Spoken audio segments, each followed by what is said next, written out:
Здраво Македонија! Ова е вечерното шоу Петочно издание, а на наша заедничка, не споделена, не вкрстена, туку заедничка радост, пред неколку дена подпредседателката на СДСМ Ана Чупеска имаше долго интервју кај Кристијан Ландов и разговорот започна свежо. Ана Чупевска, добро вечер. Добро вечер, благодарам на поканата. Се надам дека се чувствувате пријатно на почеток, бидејќи вие сте, можам да кажам, свежо политичарка? Па да, точно. Бидејќи Свежав политичарка, да. Свежав политичарка, да.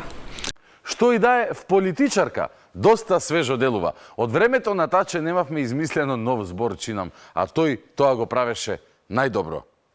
Втората светска војна на територијата на Македонија заврши со за западниот Балкан ќе ги помине филтрите на сите застегани институции, е како некој со нос да ве сече во стомак.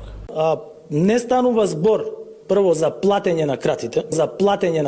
И сите други ќе имаат струја денес, утре и во текот на сите народни денови.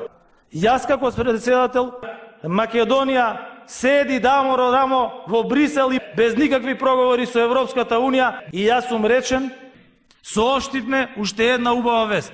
Обновливи извори со цел да се спречат злоупотреба. Ја максимизиравме производството да постуваат во која странските инвеститори. Јасно е што се случува. Никој нема право да биде кочницар, вложивме многу труд, платите во образованието ги зголемивме, изградени се експертни патишта, запознаени се земјоделците. Делиме исти вредности. Тоа значи виштинска грижа и кажувам дека четирите големи букли на Македонија се СДСМ, букли на Македонија. Може да го направи тоа преку Министерството за труд и социјална. Оваа влада се зале и гордо да се свртиме кон нашите предци. Кон нашите предци од 1941 година и од 1900 и што е иста така важно. Среќен роден дел социјалдемократска младина на Македонија. Ќе прерасне во традиција и ќе биде наше национално обежище. Навасовен ангажман, како некој со нож да ви го сече стомакот. Последна од нив е компанијата Амфенол, туку тие изголемија по нив сме познати секаде во сетот. Највкусниот адвер, лутеница, затоа тоткум овде во Пардејциот пред овој важен објект, повеќе четврти зборувам за тоа. Го врадив во обезбедување на соодветни економски политики упорно и макотарно. Ете, знам дека ви пријаше ова уште едно подсетување на старите асови, а сега одиме назад на Чупеска.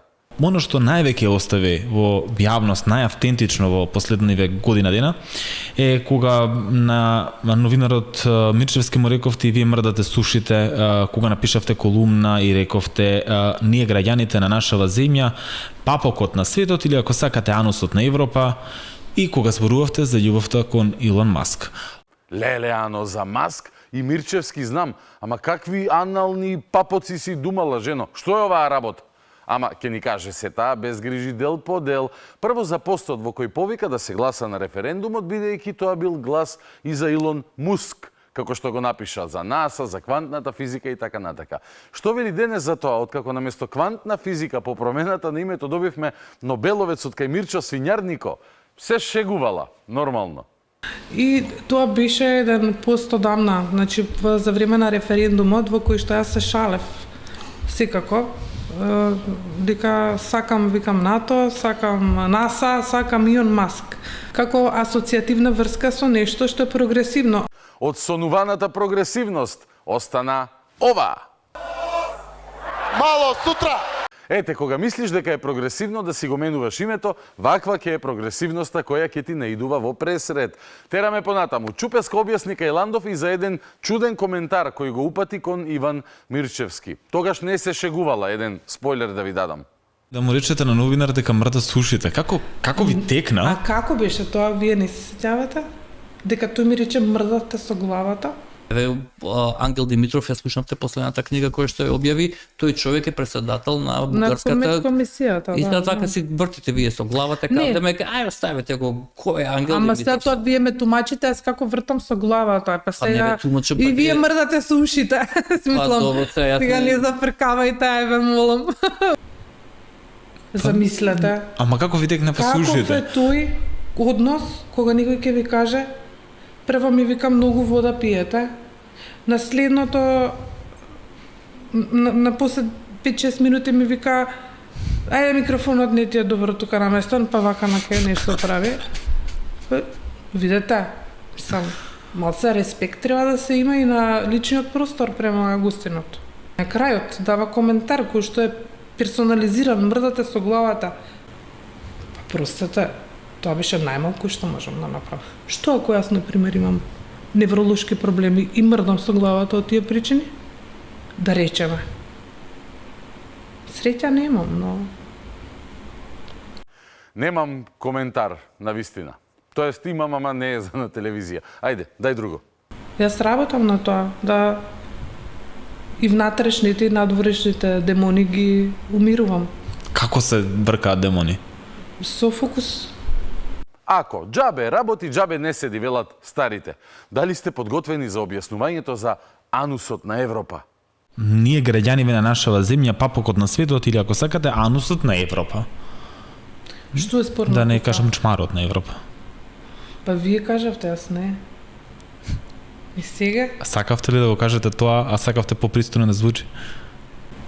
А како требаше да кажам? Кој е најадекватен анален отвор? Сам. Ландов ја прашува, таа одговара со прашање. Не знам дали било подобро својата земја на која еднаш и го менува името да е наречена анусот на Европа или анален отвор, ама нека си објасни најдобро таа. Во дух на кога се пишува, слободата на пишување дозволува да се користат и драматични Бидејќи звучи малце зборови. така како вулгаризам, Да, звучи како вулгаризам и јас тоа... Дали тоа професорски не, тоа се покрена тогаш дебата кога токму по оваа колумна. Па не знам сега која покрена дебатата, боле да има дебата за некои по-суштински работи, одошто за стилскиот израз на некој интелектуалец јавен. И Тоа луѓето го прават кога се јавни интелектуалци за да вознемират, за да освестат, за да еманципираат. И тоа за да се случи некогаш бруталноста или вулгарноста и симплификацијата е една техника на предизвикување на нешто, но Малку да ве упатам во анусот на Европа, каде можеби е напишана и колумната психооперации на Чупеска од ноември 2023 година. Во неа полемизира околу склонноста на нашето општество да се поларизирало на сите теми и како тоа било опасно кога некој ќе ни правел сајопс или психолошки специјални операции, некој надворешен непријател веројатно, па таа поларизираност можела да доведе до ескалации. Меѓу другото пишува во колумната и за отпорот на народот кон уставните измени по бугарски диктат.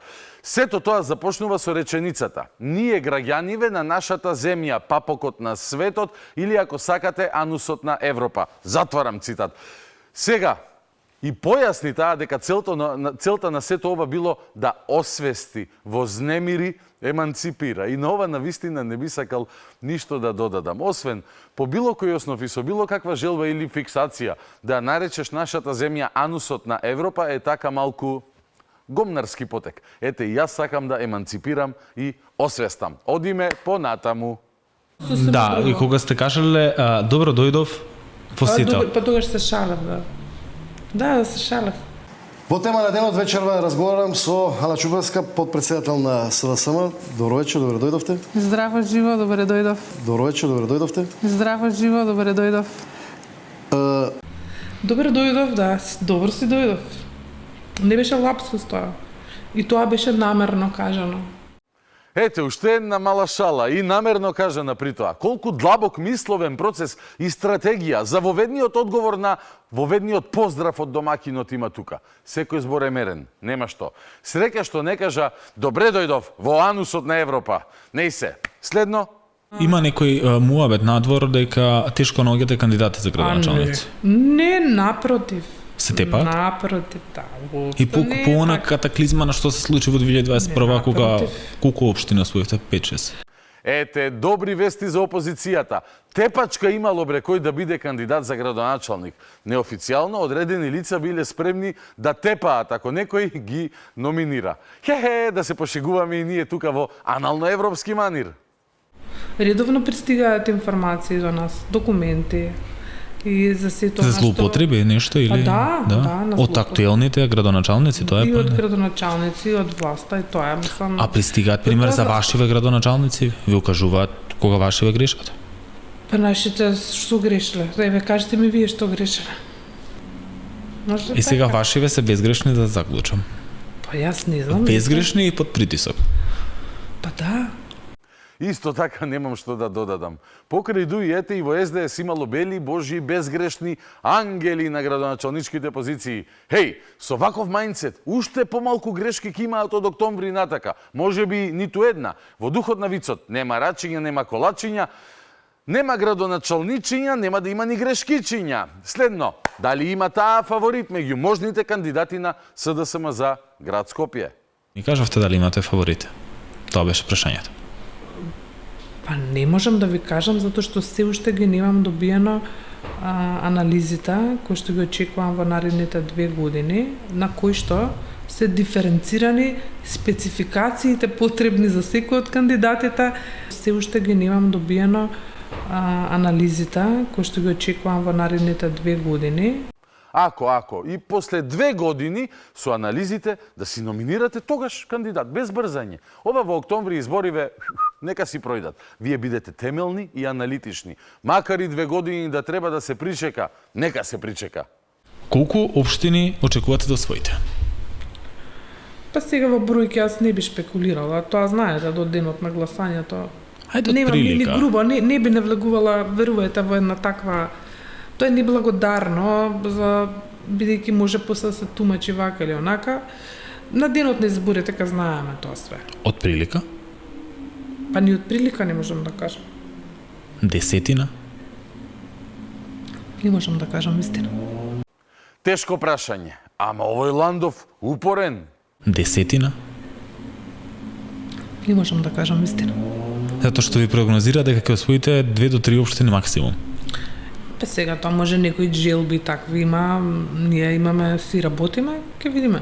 Да бидеме трпеливи. Ако биде така, дали тоа според вас е потоп за СДСМ? Не. Ама не би требало да биде така, мислам. Како бе ако освојат 2-3 општини не е потоп? Како? Ја почитувам. Како може да кажете дека 3 општини не е освојување на 3 општини не е потоп? Па не мислам дека е потоп. Тоа што е потоп. Потоп се знае што е потоп. Дно дна. А не е 2-3 општини потоп, се знаело што е потоп. Потоп е пропаѓање, пропаст. Државотворната партија, како што се нарекуваат, не мисли дека е пропаст 2-3 општини ако освои. А на времето имаа навистина појаки мотивациони говорници, како Таче, например, кој најавуваше 12 години дека ќе владеел во Македонија. Или дубајскиот пиперкар со мало сутра. Чупеска е многу поскромна, а скромноста е добра. Фалбата е ргја, затоа уште малку мотивација, преку скромност. Според сите рейтинзи мерења и од партии, и од јавност, и од коментари, дека се да саме трета партија во аеродром. Левица има поголема поддршка. Видов една таква анкета, ја видов таа анкета, Тоа не гледам и е пораз други. за една, како што вие велите, државотворна партија? Па не е пораз, не. Зошто? Зошто да е тоа пораз? Не е пораз. Левица пред СДС во аеродром, дали е пораз? Не е пораз, па зошто да е пораз? Сите знаеме што е пораз. Пораз е да изгубиш, а губиш како втор. Нели, од првиот. А како трет, ти си победил, ти си освоил трето место. Така да не е пораз. Зошто да е пораз? Тази дупка не е дупка. Кажете ми, ќе се работувате со Дуи на локални ниве? Ајде, барем еден конкретен став, сега очекувам да бидете најискрена што може. Видете, ние сме отворени за соработка со сите партии. Немајте Со флоскули. сите партии.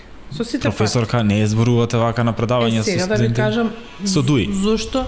Значи тоа значи и отворена соработка Значи со Дуи. сите партии што се регистрирани во Македонија. Дали Со тоа е сите. Дуи? Сега, не знам. Меѓу нив е и Дуи, значи да. Значи да. Чудно? Не бе. Зошто чудно? Кога излезе Димитар Ковачевски рече како до сега. Се сеќавате на тоа? Да, се сеќам на таа изјава, како до сега, да, тоа беше чудна изјава, мора да признам. Но... И па, како да... Сега, Ковачевски дал чудна изјава како до сега, ама соработката со нереформираното ДУИ, тоа не е како до сега. Тоа е нешто друго. И изјавата дека ќе соработувате со оние кои се една од двете главни причини зошто се случи вашиот потоп, не е исто така чудна. Следна тема, пожарот во Кочани. Пожарот ќе бил спречен доколку имало постапување на полицијата, но и доколку тој план кој што е во редовна оперативна процедура. Ја мислам дека немало да се случи ако газдата прво си работа според закони. Ајде да почнеме од тоа. Значи од најпочетокот, реално, таму е прво, па после идеме надоле. Да, тоа секако ако не постоел објектот, да, не требало да постои лиценци, едно друго сите тие. Има оце лицемерно СДСМ да држи пресконференции со раководевте со институциите до пред година дена. Зошто така мислите? Па затоа што вината ја носите, да затоа што и вие носите дел од вината како партија. Зашто? Затоа што ваши лица, ако контролирале исто како што викате за овие сега што ги штитат. Што 63-та зашто бил земјотресот се? Ете, го слушнавме и тоа. Не коментирам ништо на темава. Следно. На почетокот беше нападот врз Коцевски ќе се разрешува на судски совет, нели ќе му зададе. Па не се откажа, рекоа, мислам дека. И после кога почна овие две клучни постапки да будат толку голем интерес во јавноста, Вие дали сметате како СДСМ и дали ќе поддржите разрешување на Коцевски? не сме разговарале за тоа воопшто. Бидејќи ми го напаѓате сега, треба да више да знаете Не одговорот сме што иде. разговарале тоа, значи за тоа не сме разговарале. Јас Па како викате обвинителството не ја води целосно истрагата, Мицковски штити, а кога ќе ве прашам за Коцевски дали ќе поддржите разрешување, викате не сте разговарале. Да кажам, не ми дозволувате да довршам, а баш мислев дека ќе ми дозволите да се довршам. Сега малку ме разочаравте. Не сакам вас да ве разочарам. Може пауза? Немаме шпица за пауза, ако сакате ќе зборуваме за спонзори, вие направите пауза па ќе се вратите. Да. Може? Да, кратка пауза. Ајде, може? кратка пауза. А ја за време на паузата, Не ми дозволивте да завршам, ме разочаравте. Може пауза?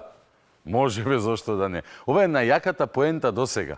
Може би после паузата ќе добиеме одговор на прашањето зошто тие не поднесат интерпелација за Коцевски, кај кого наоѓаат нели замерки. Сепак и тие го бираа Коцевски во парламент. Инаку да не чекате, немаше одговор на ова прашање. Односно остана оној стариот одговор дека не разговарале во партија сега за тоа конкретно. Следна тема. Bulgaria. Добро. Ајде да одиме со односите со Бугарија на низ неколку прашања. Чувствувате дека пак тоа се удира од грбот на СДСМ, бидејќи токму СДСМ го склучите договор за добро соседство и пријателство во кој се обврза за уставни промени кои што не може да ги спорача? Да, мислам тоа беше еден дел од падот, беше нели во причата за падот, беше еден дел доминантно, меѓутоа мислам дека овдека фалеше една добра комуниколошка стратегија околу тој договор. И клучниот спор, јас го разгледував длабински спорот, ама од мојата научна позиција тогаш. Имаше, знаете, од каков проблем настана спорот? Од термин општа и заедничка историја. Не знам дали знаете за тоа. Ајме мени.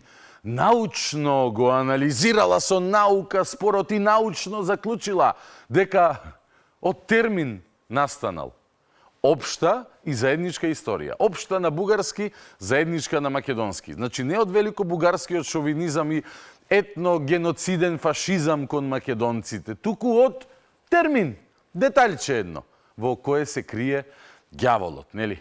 Штета што не вежбала бркање демони од политички фрази професоркава, која патем беше дел и од работната група за уставните измени по бугарски диктат. И има сега едно откровение дека, нели, по научен метод открила, дека од термин настанал спорот со Бугарија. Да дознаеме повеќе. Бугариве во договорот општа, така го викаат, нели, општа историја, а тоа кога ќе се преведе на македонски се преведува како заедничка историја. Да, и во договорот така стои. Заедничка историја. Тоа го потпиша Заев. А терминот не е адекватен заеднички, значи во тие процеси Добро, на не ги кријат оние аспирациите гуци да учат да биде бугари, не е тоа така баш почна, така. друго зборам, тоа значи катастрофа. Тоа нема спор. Зошто го склучи со тој договор? Да довршам со ова. Во концептот на споделена историја е референца во науката на сите идентитетски спорови. Па зошто не напишале нашите во договорот споделена историја, туку напишале заедничка и се подпишале на заедничка? Што? Бугариве демек тие мислеле на споделена историја, ама ние инсистиравме на заедничка и затоа таму стои заедничка. Па откако им подпишавме, можеби тогаш се премисли и реши, добро, чим била заедничка, тогаш Тито ги измисли македонците. Професорке. Или што би рекол вашиот идеолог, човече. И сега по ова преведување ке нив Ете, направило што направило. злоупотребено. Ка не вика ова е заедничка, како заедничка викаме ние, ова е споделена, тоа е различно, тоа значи ке имаме известни референции ту и там дека ни се споделени, но не се заеднички. Ке ве замолам да го послушате вашиот бивш председник. Оти ние немаме споделена историја, немаме ни вкрстена историја, имаме заедничка историја. И тоа е заедничка. Ајде сега уште еднаш дел по дел и да разберете вие најсакана публико што вели професоркава, а и таа да разбере, ако сака, колку нема врска ова што го зборува. И сега по ова преведување ке нив Ете, направило што направило. злоупотребено. Како е злоупотребено преведувањето кај нив, кога ние во нашиот договор на македонски сме пишале заедничка. Заев подпишал заедничка, не споделена, Заев подпишал. Значи тие не го злоупотребиле предлогот, како што ни спорот не е резултат на термин. Госпожо професорке. Ка не вика ова е заедничка, како заедничка викаме ние, ова е споделена, тоа е различно, тоа значи ке имаме известни референции ту и там дека ни се споделени, но не се заеднички. Не викаме дека имаме споделена. Викаме, тоест викате, како партија на власт која подпиша, дека имаме заедничка историја, не споделена. Викате, подпишавте, во интервјуа се фалевте. Ништо спорно нема овде, освен што професоркава која демонстрира вакво епохално незнаење, предава куп предмети на куп студенти направен. Не заеднички, од таа позиција на заеднички искача малтене асимилаторска позиција.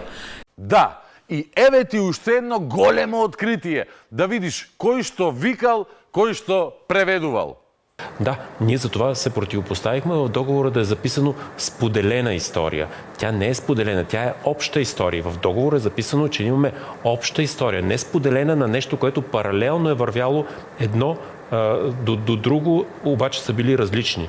Нямало е разлика в миналото. Това е обща българска история. Оти ние немаме споделена историја, немаме ни вкрстена историја, имаме заедничка историја. И тоа е заедничка. Сакам да испратам порака до сите граѓани на Бугарија. Ние сме братски хора, същи народ. Сега појасно ли ти е дека спорот не е поради терминче едно, професорке? Демек, нешто лошо, малициозно преведоа тоа бугарите. Ние подпишавме заедничка историја. Вие поточно, СДС-то, вие не втурнавте во, така е, анусот на Европа. Јасно ли е, професорке? Ветар е јасно. Недостатокот на објективната перцепција, поради која ја изедначи Македонија со анусот на Европа и папокот на светот, ке да не е на јаката страна во случајов. Не, тоа стварно, тоа одамна беше, знам, Одамна беше, да. Уште поодамна беше снимката 1 евро за вицето, 1 евро за црквата. Таа снимка ви направи шок? Тоа ептен одамна беше, така?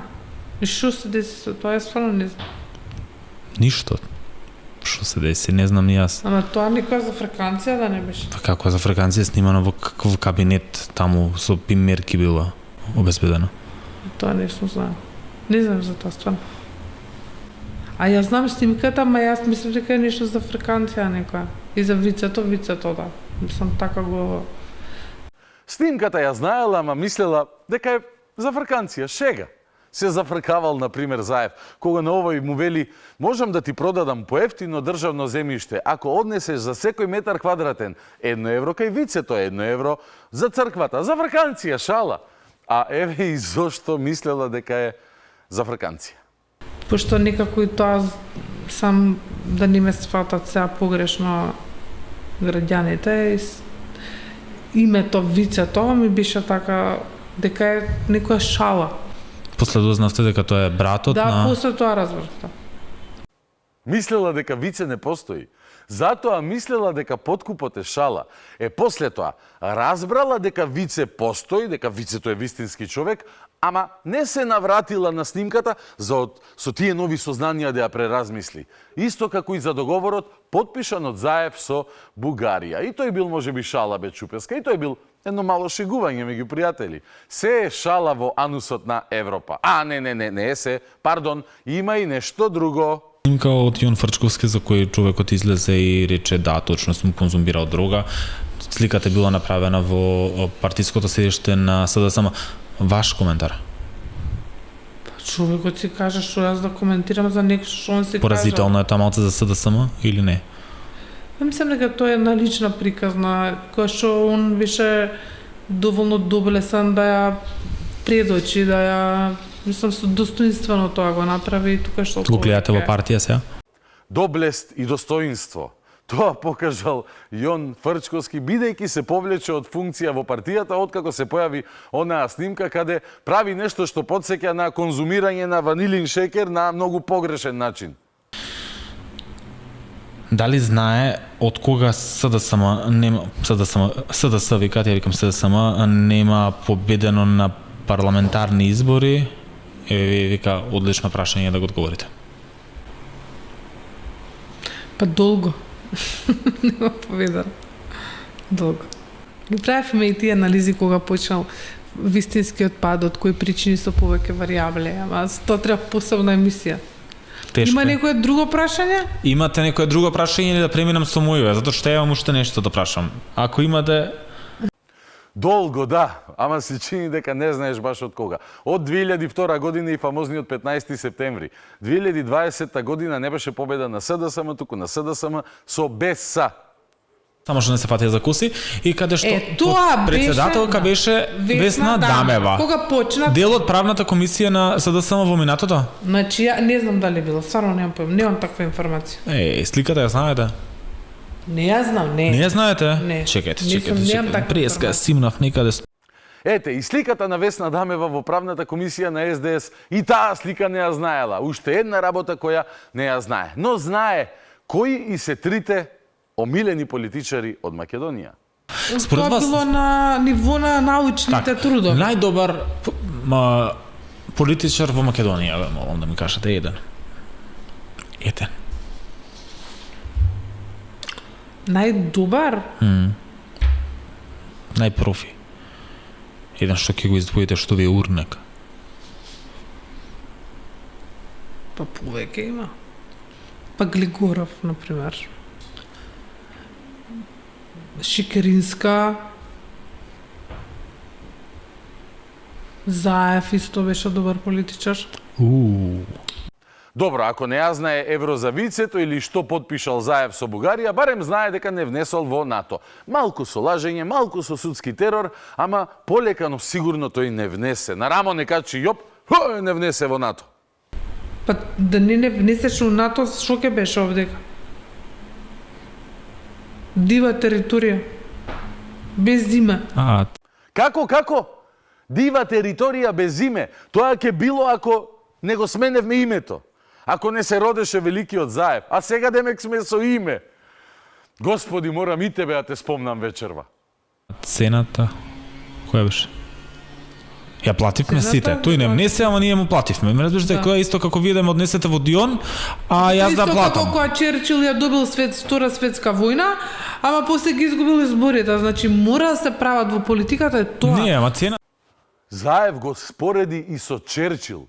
Заев кој викаше немало фашисти, имало некоја администрација, го спореди со овој кој ги победи фашистите. Леле, ке почнам да пијам во емисија. Ај, доста е, не можам поиќе.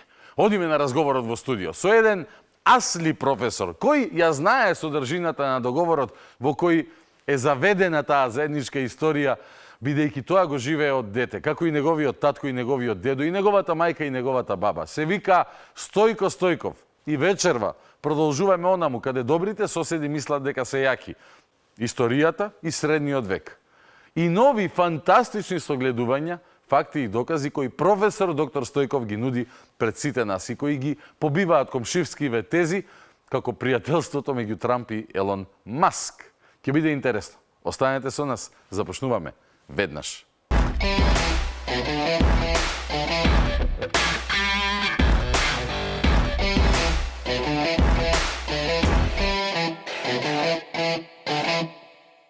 Вечерното шоу продолжува со разговорот во студио. Како што ви најавив и сигурен сум на обострано големо задоволство, зборувам моje и ваше за него. Не се ни сомневам дека ужива секојаш кога е тука. Вечерва повторно со нас е професор доктор Стојко Стојков.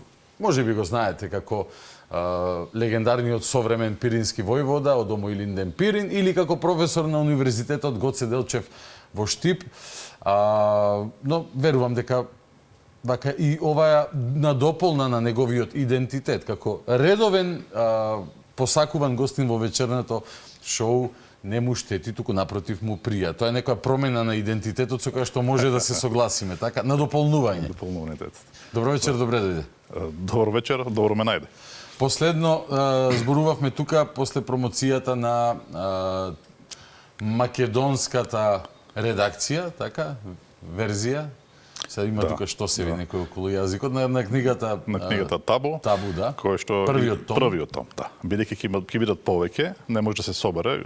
Кој што ние покажувавме минатиот пат, се гледа колку е голема старата, таа е поголема сега, соодветно е поделена во неколку дела, но првиот излезе и кога вториот да го очекуваме? Тоа не можам да кажам. Се уште се надевам брзо. А како интересот вака сега во овие неколку недели после промоцијата, какви се реакциите што ги добиваш? Доста позитивни реакции добивам и на интернет, нели, преку приватни пораки или друго.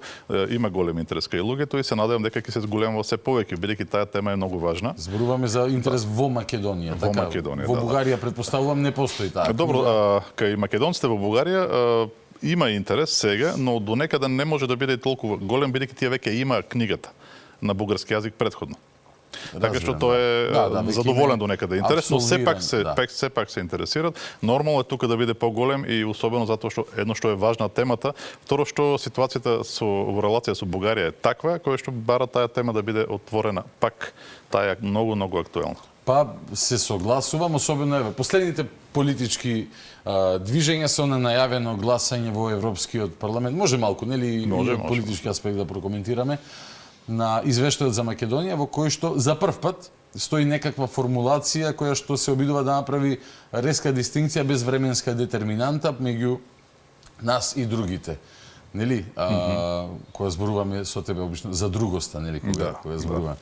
Дека постои посебен македонски идентитет и така натака. Што сега ако ме прашаш мене, јас да сум од другава страна, нема да дигам джева, туку после ќе тумачам дека тој посебен е посебен денес, како што е нивната позната теза, дека Бугарија признава реалноста, дека постојала денеска реално македонска нација, но ние сме морале да ја признаеме историјата дека постоиме од 45. Но бидејќи се работи за луѓе кои што не може да одолеат на таква прилика, фактички ги засилуваат нашите аргументи со на нивно опирање и поднесување амандмани во Европскиот парламент, кај што тие сакале сега да стои како беше денешен македонски идентитет и така натаму. После сите овие години, ова навредливо ли е за тебе или е трагикомично или абсурдно или е смешно или е За мене тоа не е неочекувано воопшто, бидејќи јас таа реалност тама ја живеам. Нели, кога се зборува за признавање малцинства, дека тоа не мора да се признава, проблемот во Бугарија е што таа негира. Директно негира дека постои такво малцинство, да не зборуваме за сите права и така натаму. Живковизмот, нели? Да, и сега тоа се прави со македонската нација. Освен што не може да одолеат, бидејќи тоа веќе е наратив кој што е влезен и во политика, мислам дека има и друго тука, чисто идеолошка димензија. Голем проблем имаат со јазикот. Тоа е голем проблем и тоа јасно си го кажува во нивната рамковна позиција против нели Македонија. 2019-2020 која беше. Така. И таму јасно кажува дека овој јазик, нели, мислејќи на македонскиот, се зборува и во граничните зони на Бугарија. И затоа не може да го признаат. Ако тие признаат дека тоа е посебен јазик, нели, тоа значи дека луѓето во граничните региони имат свој традиционален различен јазик, а тоа дава објективна основа да тврдат дека се посебна група внатре во Бугарија. Тоа е кое што Бугарија не сака никако да го признае. Позицијата на Бугарија дека нема никакви објективни основи и критериуми по кои македонците во Бугарија може да се сметат за нешто различно од бугарите. И затоа нив јазикот им е страшно голем проблем и никако не сака да го признаат. Што мисли за она барање најава за наш услов на премиерот околу влезна македонец во комитетот за малцинства, ако не грешам? Да, не комитет, комисија за малцинските прашања. Да, во Бугарија, нели таму некој кажа дека нема таков има. Има, тоа е кон владата и во оваа комисија членуваат организации на малцинствата. Организации, не е представник на тоа малцинство, туку се прифаќа организација која што има 3 години постоење, која што покажала дејност од национално значење, нели, и сега може да се кандидатира секои 3 години, се обновува составот. Какви се тие кои што сега во моментов се членки, какво национално значење имаат, за да после прашам зошто би имале против да Омо Илинден Пирин биде дел од. Добро, Омо Илинден Пирин е партија, не би можела, но другите организации ако ги регистрират и тука е финта со нерегистрацијата, нели, ако се регистрирани, може да се кандидатират. Може да се кандидатират. Значи ако не ги регистрират нема шанс. Тоа е едната од причини да не се регистрира. Ти кажат, ете, сажалявам, немате регистрирана организација или немате 3 години или не е од национално значење. Тоа си зависи од нив. За да видиме што е нивното национално значење за нив. Кои се членки таму? Имаме има од малцин сега тој мандат почна сега. Декември беа поднесувањата за новиот 3-годишен мандат, така што не сум ги проверил тие сега, но во минатото имало ромски организации, турски организации, ерменски организации, еврејски организации, значи од различни малцинства и една од последиците е што тие се третирани како етнички групи. Во Бугарија не зборуваат за малцинства, имат алергија од тој збор, но етнички групи. И секакви етнички групи, освен македонци. Тоа никаде го нема. Нели и помаците се начин третирани. Нема и не може да има. И не може да има токму така. Така што не е големо кој знае какво значењето на таа комисија, бидејќи там она што се добива преку неа од малцинството е некој разговор со власта, да речеме, и можеби нешто учествува во некој ситен проект. Но целта е да се легитимира, нели? Целта токму е и тоа е стравот на Бугарија и мислам дека тоа е многу добар предлог на премиерот Мицкоски. Тоа значи прифаќање и признавање. Значи, не може во преамбулата? Не може. Добро. Не мора. Не мора во преамбулата на бугарскиот устав. Ајде во комисијата. Регистрирайте ги македонските организации како што бара од вас судот во Страсбург, оставете ги да работат и примете нивни представници после во ова комисија. Ова е вид легитимација и признавање. Не сакат признавање официјално, тоа е вид признавање. Знаеш, Стојко, вака кога размислувам, ако ја персонифицираме Бугарија во човечки лик, таа би била некој разразлив, богат тинејџер или тинејџерка, затоа што некој човек кој што ужива во своите хирови, бидејќи ако ефектот од членувањето во таа група е просто на една група, според нивниот попис, колку? 1500 души имало, добро, 1500. Да им дозволиш едноставно да не ги негираш дека постојат, кога постојат. Тоа е почетокот, да. Бидејќи во самата комисија, таа не може да произведе ништо страшно за нив. Политики не произведува таа. Политики не произведува. Не дај Боже, ако еден ден повторно се мешаат карти во некаква голема војна, па никој нема ги праша или нели, ако има виш некаков интерес, каков е нивниот однос кон македонците или не, ако нели ветриштата дуваат на наша страна. Зборувам за 50, 100, 200, 300, 500, 800 години, така, бидејќи таков е овој разговор. Од 8 век до ден денес, според нив, нели, или од 8 век пред нова ера до ден денес според нас. Но фантастичен апсурд е овој проблем во кој што се наоѓаме, за кој што нели тебе веројатно па не знам косата кога ти обелела, но устата пена сигурно ти фатила. За жал тоа е тоа. И навистина ирационално е, бидејќи тоа нема последици за Бугарија реални, ниту некакви пари се губат, ниту некаква кој знае каква сила и мок се дава на некакво малцинство. Од друга страна пак ти кажува дека 1500 помали групи според пописот биле представени. Помали од 1000. Или пак биле одбележени како посебни групи. Културно малцинство, така културно во ние. малцинство било как. Тоа немало проблем, само за македонците. Знам, има имаше и за проблем. тие културни малцинства од кај се немаше, од не знам, од Бангладеш. Се што имаш, се. Да, само македонци не. Да, и во минатото беа уште повеќе, 5000 беа претходниот нели попис, па 10.000 беа. Бране Светозаревич имаше еден одличен статус деновиве, рече ако тврдењето на, нели, не сакам да кажам бугарите, бидејќи не сите, но на некои од властите таму, е дека македонското, така нареченото, како што велат тие, така нареченото македонско малцинство се 100 стари души кои што природата ќе ги реши. Зошто толков страв во Бугарија од тие 100 стари души кои што природата ќе ги реши? Затоа што знае дека не е така. Надежта е да не биде признато, да продолжува пресијата. Тие 100 за кои што зборот не се 100 стари луѓе, тоа се борци кои што се борат. Луѓето пред пензија таму им е страв да влезат во такво нешто. Многу луѓе ни кажуваат нека се пензионирам, тогаш ќе се приклучам. Така. Затоа нивната надеж е ние да изгубиме надеж, тие што се веќе влезени постари да си заминат да ослабнат, белки нови да не дојдат и на некој начин да се да се скрие прашањето, да не биде видливо, за да може да кажат еве гледате, во Бугарија нема македонци, во Албанија има бугари, нели тоа што се обидува да направат, во Косово има бугари, за Грција си молче, таму не може да направат бугари, многу е скапо таму, и ќе кажат еве вие на средината сте. Тоа е интересно и во предмет на нели во твој стручен домен еден ден да направиме анализа како изгледаат грчките учебници за Кирил и Методи во споредба со бугарските и зошто таму нема амандмани, реакции и така. Таму нема да има никош. Па да, и јас мислам дека значи има ако некој отиде во Кавала, има таму близо до пристанишчето и по таа уличка што оди нагоре кон стариот град, има едно место во кое што ќе види табела кое што е направена и на бугарски. Значи специјално грците и на бугарски направиле и на англиски и на грчки.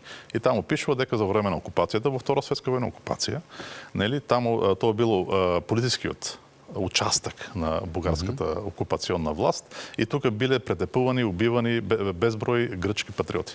Значи нема никаков протест за таа табела да се смени, да не се користи окупација и така натаму. Заев со бруселиците сега послободене, па доди да ги реши таму. Уште еден момент чисто твој став, бидејќи јас мислам го знам одговорот на прашањето, но сакам јавноста да го знае. Пред некое време кај колегата Иван Мирчевски во емисијата на Кавга со Иван беше Иван Динев Иванов, професор по не знам нешто теми од надворешна политика, предава таму во Америка на Синсинати, често канет гостин во мојата емисија, често одбивал мислам сите покани за жал не вродиле со плод, ете така да кажеме.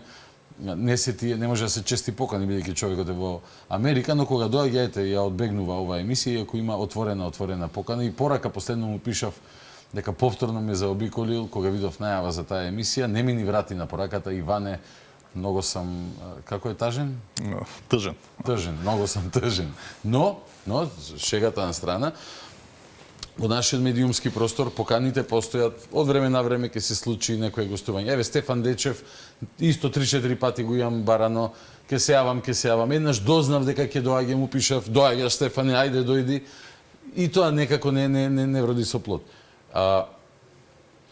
Обратно, на бугарски медиуми од Македонија, колку што јас помнам, последниве години, освен оној пат кога Максим Димитриевски беше, зашто се покаја водителите што го поканија, веројатно разузнавачките информации им беа поразлични, дека ќе действува поинаку, но освен него, во Бугарија говореле некој како Петар Колев, тоа беше сега неактивен, веројатно ќе се активира пред наредни избори, или се работи тој во БГНС, мислам. Беше као дискриминиран македонски бугарин.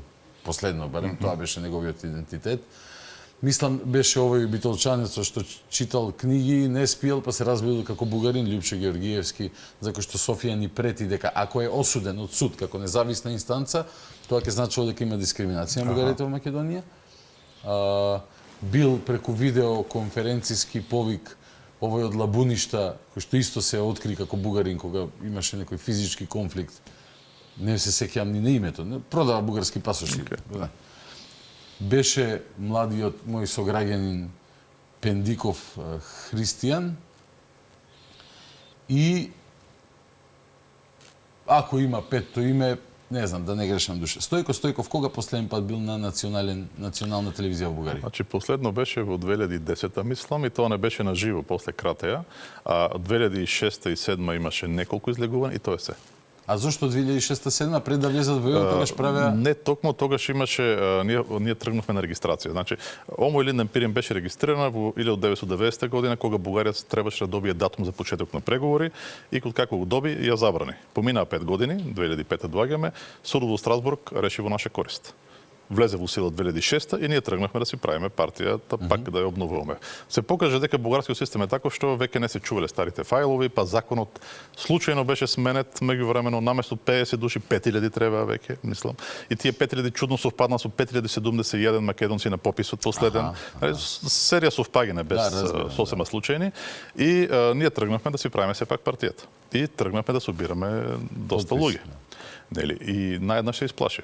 И тогаш почна викане на телевизија со надеж дека ќе може при мене да ме згазат јавно на телевизија, да ме дискредитираат, да покажат колку сме мизерни за ништо и дека никој нема да се вклучи во тоа. Меѓутоа, јако тогаш бев сосема неискусен, нели, сепак ефектот не беше тој што го очекува и всушност беше позитивен. Луѓето видеа македонци излегува на телевизија, не се плаши и наеднаш и луѓето се ослободија. Тогаш доаѓаше влегувањето во Европа, луѓето се ослободија.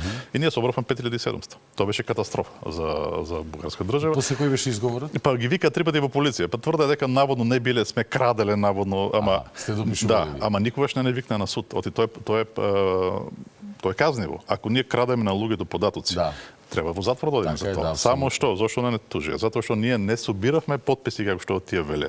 Ние им дававме на луѓето да пополнат декларации за членство, во кои што тие самите се ги даваа податоците и ние тие работи се ги имавме. Ако не викне на суд, ќе ги покажевме, готово се паѓа. Затоа цело време почнува истраги, цело време зборува на телевизија, затоа никогаш не викне на суд, за да не може да има крај на оваа историја. И така всушност Омо Илинден Пирин тогаш и беа тие емисии. После имаше еден обид во 2010-11, не помина добро очигледно, јако го сечеа доста после тоа. И со тоа заврши. Значи 14 години, 15, не си припарил на ни јас ни било кој македонец е бил на таква емисија. Затоа ги набројав, сите овие лица имаат една заедничка точка, еден заеднички моментум, тоа е дека говорат од аспект на официјалната бугарска нарација за дискриминација на бугари овдека и така натака, а нема никој кој што ќе каже нешто спротивно. Нешто спротивно, да. Тоа е, видите, добро организирано. Значи, на бугарските медиуми излегуваат само бугарски пропагандатори од внатре и такви поканети од надвор на истата линија. С контра нема. Не може да се дека тие нас не обвинуваат за кршење човекови права. Тоа е смешно, меѓутоа тука можеби не знам дали тоа е и позитива и негатива. Тоа постојано викање на такви луѓе од надвор со некоја надеж можеби дека нешто ќе се убедиме, нешто ќе ги убедиме, дека ќе најдеме некои луѓе на такво ниво. Нема нешто многу ефект. Нема ефект. Тоа е малку бесмислено бидејќи што може да добиеме од такви емисии во Македонија и зошто Бугарија не ги прави. Бидејќи во такви емисии можеш само да изгубиш. Не дека ќе изгубиш во дебата, меѓутоа и 5% од луѓето да помислат тоа изгледа не сме ние во право, тоа е печалба за другата страна. Тие може само да добијат. Јас, знаеш какви емисии би правил на драго срце? Нека дојде Иван Динев и нека седне Карши Бране и чи многу сакат историја, ако не историчар, нека зборуваат за историски факти. Нека дојде Дечев, нека седне Карши Стојко и ајде, бујрумте ако сакате. Би требало некој од модерен период, бидејќи ние ќе бидеме чудни, јас среден век, тој малце вака ќе се разминеме во просторот. Но без разлика, не, тоа би било добро да се организира од двете страни. Значи не само овде. Апсолутно. И таму и овде, и тоа се обиде покојно. Мислам дека тоа би било добро соседство. Тоа би било добро. Да разговараме за проблемите без вадење на ножеви и на кубури. Јавноста може да види дека е сосема нормално и разумно да постојат две различни гледишта за една и да имаат своји аргументи.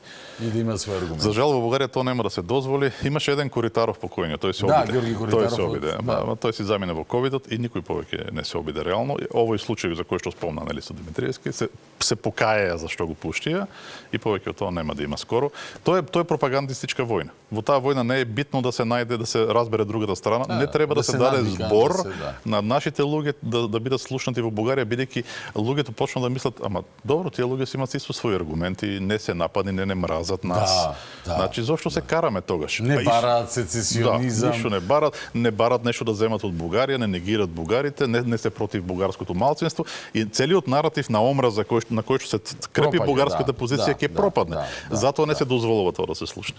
Ајде да видиме кои се аргументите кои што не се пријатни за слушање. Ти благодарам на овој така се малце политички екстензивен вовед, но е добар бидејќи на крај повторно се враќаме ние на ако нели влегуваме во битката, битката е во историјата, па да видиме што историјата говори и кои се нашите аргументи и факти кои што очигледно другата страна не сака да ги чуе, особено од позиција на моќ, но како што гледаме последниот период, можело ако се бориш за својата држава да се избори за нешто.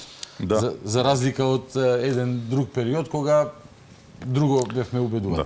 Да. Значи тоа е исклучителен момент, не знам дали луѓето сваќат. За прв пат Македонија има премиер кој што поставува официјално прашањето за македонците во Бугарија. Така Тоа не се случило откако Македонија е независна држава. Точно ниту при така. Груевски се случи, ниту при некој друг. Точно така што така. тоа е нешто за поздравување. Јас сакам тоа да го поздравам, бидејќи за нас македонците во Бугарија тоа значи Значајно, извонредно многу. Извонредно многу значи. Бидејќи и тоа не е инцидент. Еве, ако зборуваме за конкретни нешта, не само што во Скопје зборувал, туку премиерот беше и на отворањето на клубот Никола Вапцаров во уште пред премиер да биде беше кај нас. Така е.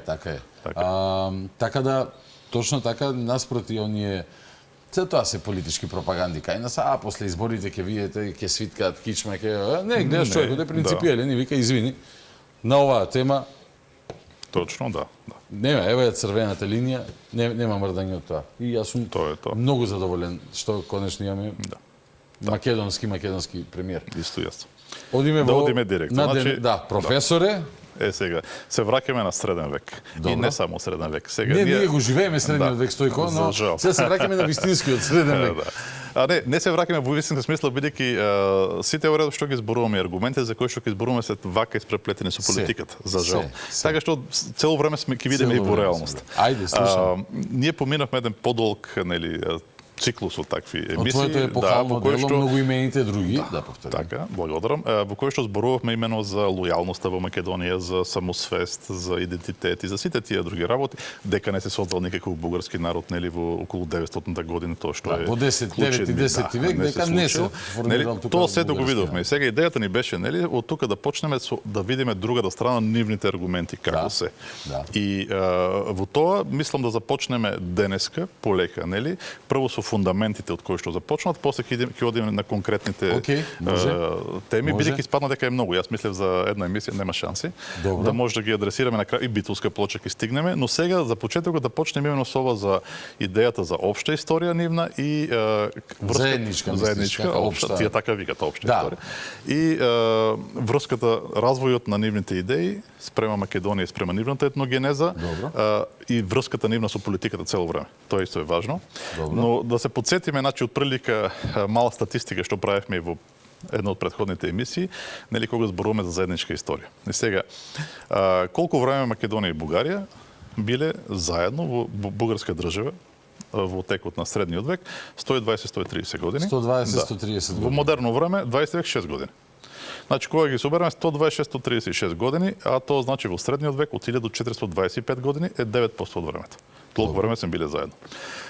Се премолчува обично дека сме биле во заедничка држава и во антиката, во македонска држава. Тука има некои децении во кои што може да се дарат. Во македонска држава, нели, Тракија била под македонска власт. Тоа обично не се зборува, но ако го додадеме и тоа, еве заедничка македонска или бугарска држава, тоа е вкупно околу 200 години за 3200 години историја, која што исто пак е околу 6% паѓаме. Така. И ако земеме само бугарската држава, нели, ние под бугарска држава, тоа прави пак 130 на години, тоа е 4,3% од времето. Значи, гледаме статистички колку е тоа ништожно. Но нека да бидеме уште по-драстични, последните 1000 години. Кај сме били? Дури 1025, малце да ги зголемиме. За тоа време сме били во 51% и плюс од територијата на Македонија, била заедно со 51% и плюс од територијата на Бугарија, во заедничка држава наречена Бугарија. Колку години? Помалку од 20. Помалку од 20. Помалку од 20. Тоа вклучува и 20 век и 13 век. Значи 18 години, мајде со некои претензии, нека се и 20. Од 1 милениум. Од 1 милениум и повеќе. И сега тоа колку прави? Тоа прави под 2%. Значи гледаме колку исклучително малку време сме биле во заедничка бугарска држава во нашата историја. Ако споредиме со кога сме биле во заедничка не бугарска држава, ќе видиме дека тоа е многу позначено. И тука е Рим. Римската империја, 570 години. Средновековна Византија, која што е продолжение на Рим, околу 170 години Македонија. Во Османската империја ние сме 483 години. Значи споредбата е неспоредлива, што се вика. Невозможно. Тоа е општо 1221 години, кој што е околу 40% од времето, ние сме биле во заедничка, ама не бугарска држава, туку држава која што е универзална, во која што сме биле заедно со денешна Грција, Србија и така натаму. Тоа е она кој што реално е заедничкото, не само со нив, а не она малечкото кој што би сакале нам да ни го наметнат како наратив. И при тоа ние сме биле различно време во тие заеднички држави. Тоа исто така е важно да се каже. Како тогаш при таа статистика, не мислам дека може да биде успорена, како може да се каже дека имаме заедничка историја? Тоа звучи буквално смешно, нели? Се согласувам? Да. Одлична поена. Како се заобиколува реалност? Бидејќи тоа се фактите. Се треба наратив за да ги заобиколи фактите. И се креира наратив. И како ќе биде тоа? Начинот на кој што одат, едното веќе го зборувавме. Тоа е теоријата дека се создал бугарски народ околу 900 година и од последните 1100 години, значи има веќе бугарски народ. Се нема држава, не сме во една држава, во различни држави, ама народот е тука, затоа историјата е иста и треба да се третира како општа историја, која што е многу тешко да биде одбрането, всушност тоа не е точно. Другиот начин за да се вклучи и оној дел кој што е претходно. Бидејќи денеска веќе е јасно дека населението на Балканот во своето мнозинство потекнува од античкото население. Тоа не е спорно, не се однесува само за нас, тоа не е некаква антиквизација, тоа се однесува за Бугарија, за Србија, за сите се однесува. Значи, кога е така, што да кажеме тогаш за историјата претходно? А таа е голем дел од историјата. Пред 9 век. Да, поголем дел од историјата. Реално, ако ставиме околу 1000 година пред нова ера, како веќе почетоци на историјата, малце во епскиот период, тоа се 1600 години до доаѓање на словените, кој што е повеќе од колку тогаш навам. Значи, тоа е сериозно. Што правиме со тој период? И сега. И тука имаме имено една нова идеја, како тој период да се представи како предисторија на истиот тој бугарски народ, ама што му е тоа заедничко до тогаш, се претендира дека тука живееле исти етнички групи, специфични за овде, различни од другите, и цело време се додавале нови специфични само за Мизија, Тракија и Македонија групи, така што тоа е на некој вид предисторија кој што на крајот се влеал природно кога се создал бугарскиот народ, така што имаме цело време една општа историја. Ние од почетокот на нашето постоење сме чекали и сонувале да се формира бугарскиот народ за да се влееме во него. Па судбина. Цело време си било, тоа се како река, си тече река, да си тече. Имаш и такви нели тези на тие бугарските античари, нели пред некоја емисија зборувавме и за нивните гледишта. Да, ако стигнеме денеска ќе спомнеме и за тоа, бидејќи тоа е дел од овие работи. И сега како може тоа воопшто да го кажат? Тоа има 3 столбови на таа теорија, многу држат за нив тоа е како некој вид догматика. Во антиката, пред доаѓањето на словените, во Мизија, Тракија и Македонија малце пошироко живееле тракици. Тоа е пантракиската теза. Значи, маските во трбениште тракици, сите тракици. Всички сте траки. Во различни варианти, ама тоа, гледаме, значи, тракици, доаѓаат словените, ама не дошле некакви словени. Не дошле специфични словени од специфична бугарска група кои што се населиле баш во тие територии. И сте тракици. Среќа, судбина. Баш кај што биле тракиците. Ама и тоа не е доволно. Тоа се двата елемента во наводната етногенеза, нели тука се и бугарите. Добро. И тие се населиле во Мизија. И сега тоа е голема разлика. Нема ништо во Македонија. И тука веќе се наметнува тезата за куберовите бугари, кои што се дошле во Македонија, па дури и држава направиле. Во Прилепско. Во Прилепско или може малце и некои кажуваат и в Солонско, не е битно. Важно, тука дошле, наводно направиле држава, постоеле 200 години и после природно се влеале во тоа обединување на словените од бугарската група, нели, тие бугарски групи, тракискиот субстрат и така натаму, и тоа сето се влева природно, станува бугарски народ кој што тука натаму живее, нели, и гледаме дека ние имаме општа историја. Целото тоа е една кула од карти. Кула од карти, кога ја споредиме со ова кој што го зборуваме статистиката реално, каква е. Значи тоа се нивните позиции со кои што тие сакаат да ги наметнат. И многу им одговарат тие позиции. Сега, тие позиции не се научно мотивирани, тие се мотивирани, имат современи цели. И ќе ги разгледаме после малце. Денеска тие цели се да заштитат бугарскиот национален мит. Односно, тие тези, како што и многу пати досега си поентирал, се произведени во денешницата од политички причини. Точно така. Значи, преку минато да аргументираме тоа што сега го бараме. Денеска тоа е да заштитат тој мит, да заштитат кариери на многу луѓе, иако може да издоминираат Македонија. Во минатото било многу по-суштински тоа нешто и тогаш било да ја освојат Македонија. Тоа било веќе големо политичко, територијално и така натаму прашање. Значи, тие биле основите. И сега овие сите работи би сакал да потенцирам дека не само што не се научно мотивирани, но и малку имат општо реално со науката, иако преку науката се аргументирани, со квази научни аргументи, тие се исклучително тесно поврзани со бугарските политички ставови за создаване држава, национална ширене на таа држава, било што. Тие се и сега тоа што ќе го разгледаме е како се појавиле и како еволуирале. Добро. За да може луѓето да сфатат дека тоа што денеска не се случува, тоа не е дека тие доаѓаат со некои научни аргументи. Тоа е си бираш од кај што си сакаш за да си направиш теза. Нивната моментална теза не одговара на поранешните тези, само целта е истата. Инаку тезите се различни, според моментот се менуваат. Супер. И сега би требало се вратиме малце назад. Сите балкански нации се силно повлијани од политиката на големите сили. Тоа не е некоја тајна. Да. Тоа е јасно. И ден денес. И ден денес. Особено за време на нивното создавање, ние сме главно негативно повлијани, за жал. Не сме во плановите. Да, кога се појави мала дупка во која што поминавме. Други, како во случајот со Бугарија, се многу позитивно повлијани. Знаеме, Русија, територијата, позицијата, стратешка. Па и екзархијата што се создаде, и државата буквално се создаде. Мислам, срекни се во тоа, но една од главните разлики, разлика историска, дека немаме општа историја. Тие имат подршка од големите сили, ние соодветно немаме. Да, бидејќи е полесно да ја поделиш Македонија, да задоволиш 3-4 интереси, него преку голема Македонија спроведуваш интереси да имаш 3-4 нервозни. Да, кои што постојано ќе сакат нешто да направат во средината. Тоа е грда математика, но тоа е тоа. И сега, тоа што го спомнав, нели, што големите сили направиле за Бугарија, тоа се однесува главно на 19 век. Но тоа може би ќе биде интересно на гледачите, дека тоа има и предисторија, има и поранешен обид за нешто такво, само што не доаѓа од Русија, како што во 19 век.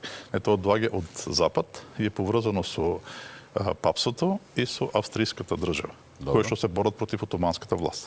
И сега ова е навистина интересно и е поврзано со промената на наративот.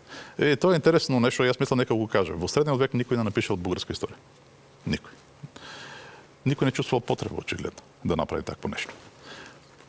За историјата на држави кои што се викаат Бугарија, меѓу другото пишувале византијските историчари, да речем. Кога се судрат. Но некој да напише бугарска историја, тоа нема. И тоа е малку чудно, бидејќи Црна Гора има таков напор, Унгарија има, нели Русија има, Бугарија нема. И мислам дека зборувавме зошто е тоа така, тоа не е една држава постојана, тоа се различни елити, различни идеи и така натаму, затоа не се стигнало до тоа. Но што се случува? Како се појава првата бугарска историја воопшто? Од каде доаѓа? Се случува, тоа е влијание од надвор, директно влијание од надвор, пропагандистичко при тоа. Тоа започнува со 1453 година, кога падна Константинопол и папската држава веќе не можеше да се надева преку Константинопол да ги стави во духовна подчинетост сите православни. Тоа пропадна, сега патриархот беше под султанот и заштитен од секакво влијание од страна на папата. Затоа сега се појави нова идеја, нов наратив. И тоа всушност даде почетокот на илиризмот.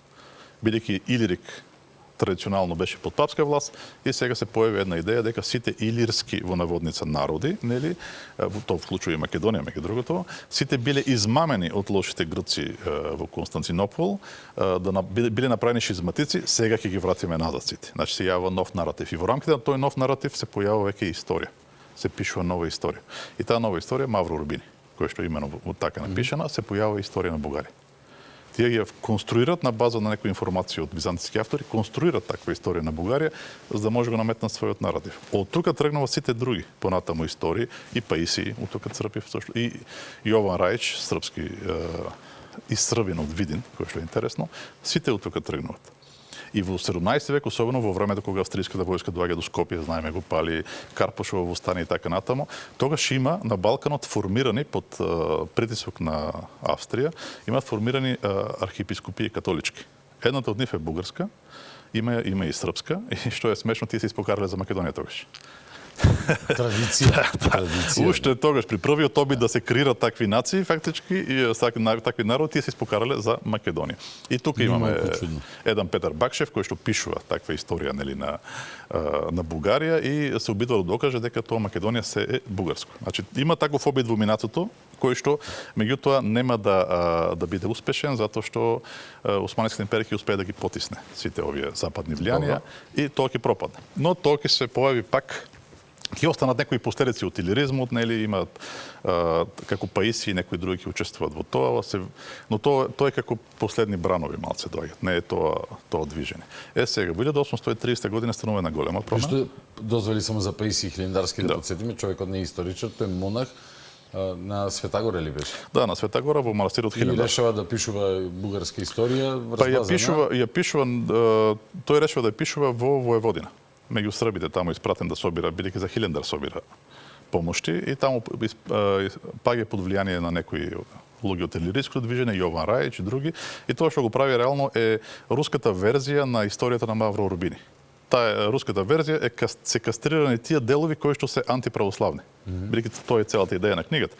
И сега тоа е укинато и останало другото. И од тука зема Паиси, дело што е за Бугарија, и затоа е тој антигрчки наратив внатре. Нели, таа омраза на соочена. Всушност таа поаѓа од она правичниот дух кај Мавро Рубини, дека овие грците во наводници, тоест румеите, ја предале црквата, ги измамиле другите народи, ги направиле шизматици и тие се зли и треба се одделиме од нив. Значи тој антигрчки наратив од таму влегува. Да. Бидејќи, нели, тие го слават како еден од најважните природбеници. Тој е без никакво влијание во природбата. Постфактум е направен родоначалник, не е воопшто родоначалник. Не бил познат додека не започна вистинската природба. И не е ни научник, ни нешто истражувал. Не е научник, ништо, не.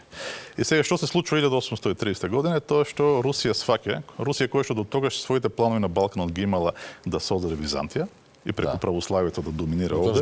Грција веќе формирана. Да, ама Грција се формира и наместо Византија таму наеднаш изврте работите, Хелада се создаде под силно западно влијание и Русија свати дека ако ова Хелада, Франција, да, и од нели од Германија исто така баварски принци прати така натаму. И свати наеднаш Русија дека ако ова нешто ќе биде идната Византија, таа една Византија ќе биде под контрола на Западот и Русија тука нема ништо.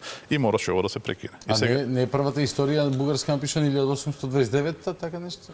Па 1836-та, мислам, некој четврт. Јури Венелин, пак странец. Венелин, да, на Венелин. Значи, тоа е после се случува. Тие се создава реално план во Русија, нов план им треба. Не може веќе се Грција отпаѓа, мора да работи. Мора нешто друго. И она што го создава. Мислам дека и со Србија има некои обиди, ама не им успеваат. Добро, не навлегувам таму, бидејќи не ми е тоа и струка. Тамам. Но она што за Бугарија, тоа што го создават именно идејата за Бугарија, земат од претходни Мавро Рубини или други, и сака да ја направат така што да биде згодна за руските интереси, не за некакви бугарски интереси што не постојат тогаш. И какво е тоа? Создаваме држава што оди близу до Константинопол, ама не влегува во Константинопол или Галиполи, ама е близу, дока ја одре некаде. И второ, држава која што треба да го пресече патот на Австрија, Австро-Унгарија, да не излезе на Солун. И сега си замислим мапат, тоа е што ќе се роди Сан Стефанска Бугарија. Тука имаш плацдар и тука сечеш патот на австриците. И започнува веднаш пропаганда. Јури Венелин пишува, па го праќаат Виктор Григорович 1844 година из Македонија на терен, па тој тука врабува, превоспитува, да зема стипендисти. Да, и стипендисти превоспитува, првите луѓе ги врти во Бугари. Во бугари или панслависти или славенофили и сето тоа. И така се фактички започна новата вистинската бугарска природба 30-тите години на 19 век. И сега како таа идеолошки да биде пакувана? Ами пакувано со тоа што Јури Венелин што биле бугарите словени. Тие биле словени, тоа е словенско, нели, царство, словенски народ. За поврзување со Русија. Се поврзува со Русија. Значи тоа е идејата. На тој ранен период не било проблем античкото население, бидејќи уште била лансирана идејата дека тие сите биле словени. Така што не било проблем да се зборува за македонците, за тракијците, нема проблем, тие се словени. Сите. И тоа окей, ама науката веќе напредувала и било јасно дека всушност Не е баш така. не може да бидат словени овие. Нема како да биде тоа. И тоа станувало проблем, особено бидејќи се повеќе се гледало дека тие се од туранско потекло.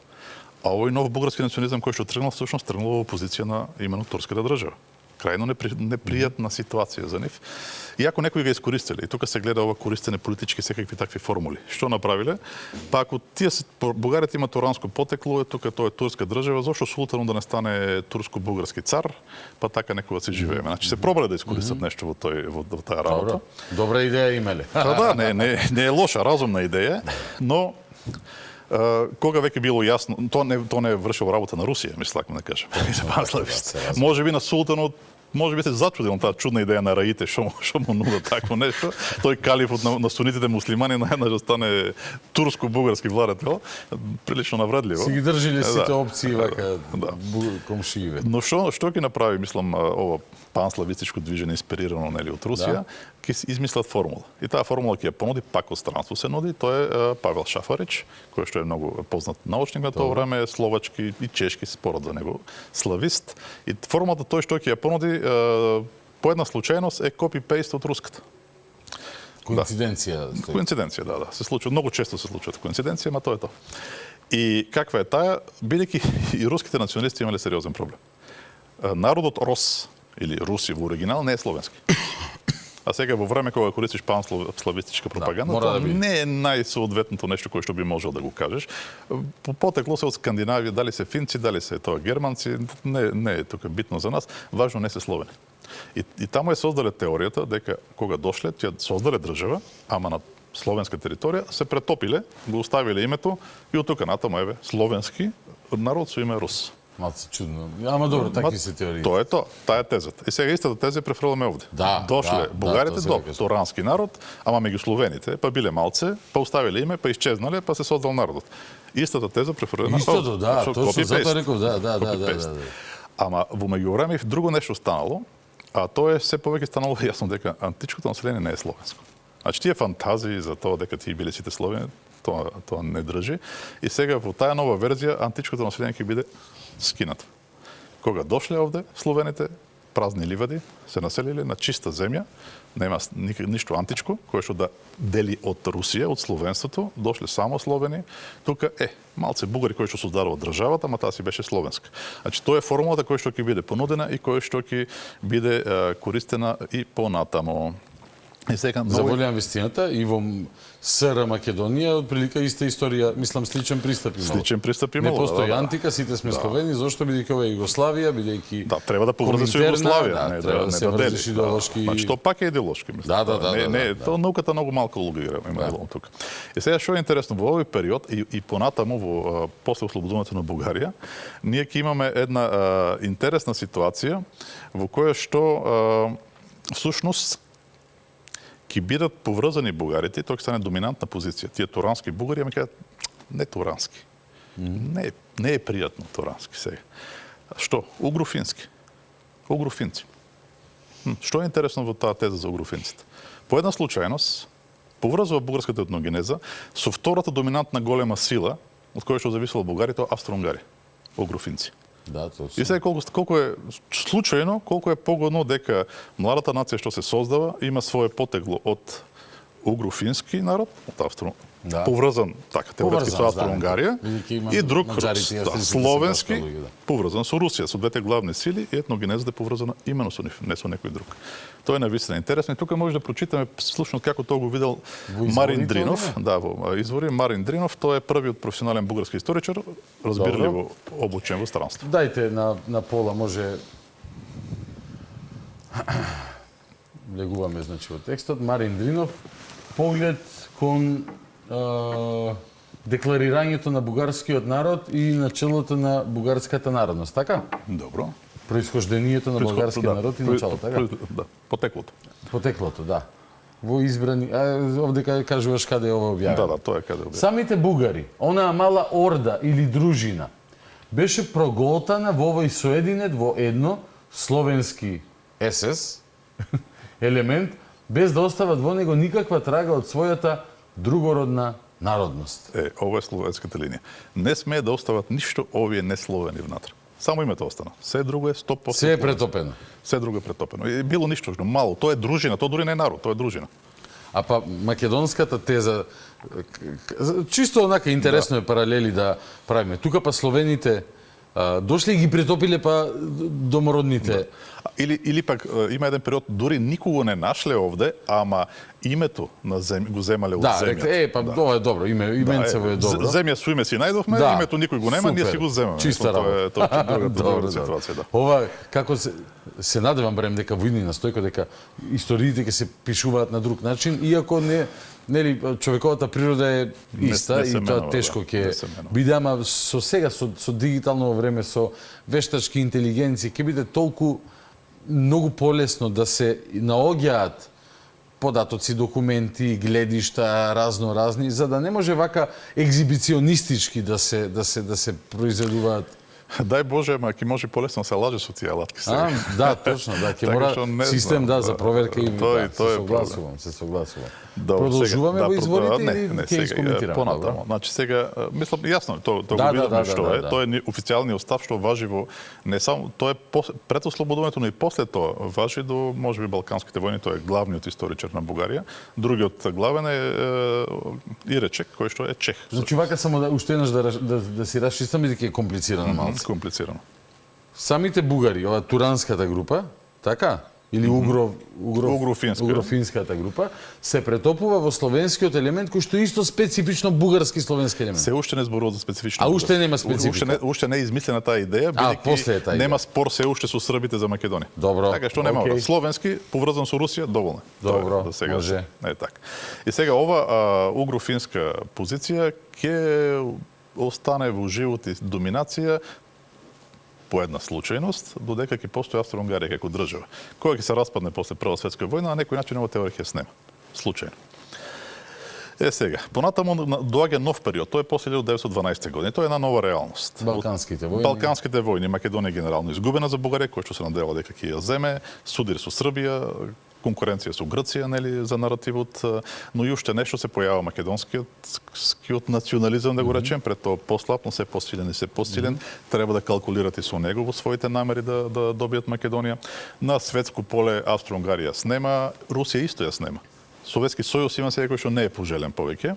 И сега тоа ќе има цела серија последици во тие етногенетски сваќања на бугарската наука и примерно една од тие работи ќе биде словените веќе нема да бидат така доминантни во етногенезата. Не е тоа една дружинка која што дојде и исчезна без трага, не, сега веќе ќе имаме една многу посилна позиција на бугарите. Веќе нема потреба од еден словенски фронт, така да се каже. Да. Но со појавата на нови идеи како фашизмот и идеите на Хитлер, ќе видиме дека сега ќе станат попопуларни идеи дека овие државотворните, тие се битни, ова другото не е битно. Тие се всушност тие се хуни или некои дури зборуваат за делумно германско потекло по една случајност. Сега ариевци. Да, и сега тоа со хуните навистина интересно, бидејќи согласно овие чудни идеи на Хитлер, народи се делат на прво аријци, нели како символ тоа на создатели на држави, антиподот кој што треба се уништи, тоа се евреите, според него. Надолу се народите помошници на аријците, со кои што тие се работотоци, јапонци, хуни и други, нели? Најдолу се еторот на земјата, словени и други, кои што само за робови ги бидови за ништо друго. Тука е избрано потекло од народ кој што би можел да претендира дека е помошник на аријците, па со малку аријска некоја жила во себе. Одлична идеја. Гледаме како убаво се намести пак етногенезата. Абе како пица да си прават или коктел или некоја манџичка вака. Така и за одговара. чинчиња и викаат това е од денес. И сега стана хуни. Добро. Тоа е тоа. И сега со античкото население стана интересна ситуацијата. Од една страна грците имаа многу силна теза. Кога тргнува од позиција дека ако античките, не ако тие тврдат, античките македонци се грци, значи современите македонци се нивни потомци, тоа се словенофони грци. Да, и сега тоа немаше да е проблем за Бугарија ако македонците навистина не беа силно приврзани кон античките македонци. И тоа не е од сега, уште кога поминува Виктор Григоровиќ во 1844 година, ќе каже на Балканот, ќе каже дека не слушнал познати и славни личности меѓу луѓето од Александар Македонски и Марко Крали. Тие се двајцата. Значи, тоа е традиција. И сега не можеш да ги отргнеш лесно македонците. Не, бе, ништо немате со антиката, батали го тоа и така натаму. Го сакат македонското име, ВМРО и така натаму, нели, сонот за македонска држава, македонска автономија, било што, секакви струи. И сега Бугарија калкулира со тоа за да ги придобие на некој начин македонците, нели, зборува за некаква автономија, не знам си што. И во целата оваа политика што може да направат? Ами вадат тезите дека всушност античките македонци не се грци. Посебен народ. И тоа двајца две многу тешки фигури, двајца академици ќе станат. Како претеча тоа да е за после да ја развијат во тезата дека тука имало таков субстрат античко-бугарски? Па или само за да одвојат? одвојат? Идејата била да ги одвојат од таму, нели, се уште се зборуваме за 1000 по 912. Тоа е после 1912 година. И ќе имаме примери поросна, ќе прочитаме ако стигнеме всушност. Добро. Тоа се чудам, не знам дали како сме со време, дали ќе стигнеме или да ги прочитаме сега. 30 на минути. Значи нема да стигнеме. Тогаш добро, не е битно. Важно, имаме двајца, Гаврил Кацаров и Веселин Бешевлиев, кои што аргументират, цели книги имат. Мислам, особено Веселин Бешевлиев има книга посветена на тоа, за народноста на античките македонци, во која што докажува дека тие не се грци. Мислам, значи тоа била позицијата тогаш на бугарската држава. Сега е многу различно. Ама тогаш така одговарало. Дури во однос на средниот век бил постулирана одредена македонска автономност, слична на сега. Знаеме Иван Снегаров, сограѓанин твој. Да, тој има една убава така двутомна историја на Охридската архиепископија и таму има во предговорите на првото и второто постулира еден македонски автономизам уште од средниот век кој што е создаден именно од Охридската архиепископија, вид македонска суверенност и така натаму, значи ги има тие струјни, течат во тоа време. За компензација ние еднаш зборувавме, се лансират доста забавните тези за желбата на бугарските канови да ги обединат словените од бугарската група, желбата на словените од бугарската група да се присоединат кон бугарското канство, дека секое такво ширене, ослободување, дека е дочекано со радост. Мислам, сите тие работи се префрлени модерни желби во средниот век. Читавме, видовме тогаш во изворите апсолутно ништо такво нема. Може да се апсолутно небулоси, тоа се измислени работи. И сега стигнахме до 1944 година. И влегуваме во нова фаза. Што се случи? Советскиот сојуз победи. Бугарија имаме комунистичка влада, која што се поврзува со Советскиот сојуз и словенството пак е мејнстрим. Да, повторно на цена. Сега не се угро фински, умерено германски хуни, туку сега се словени.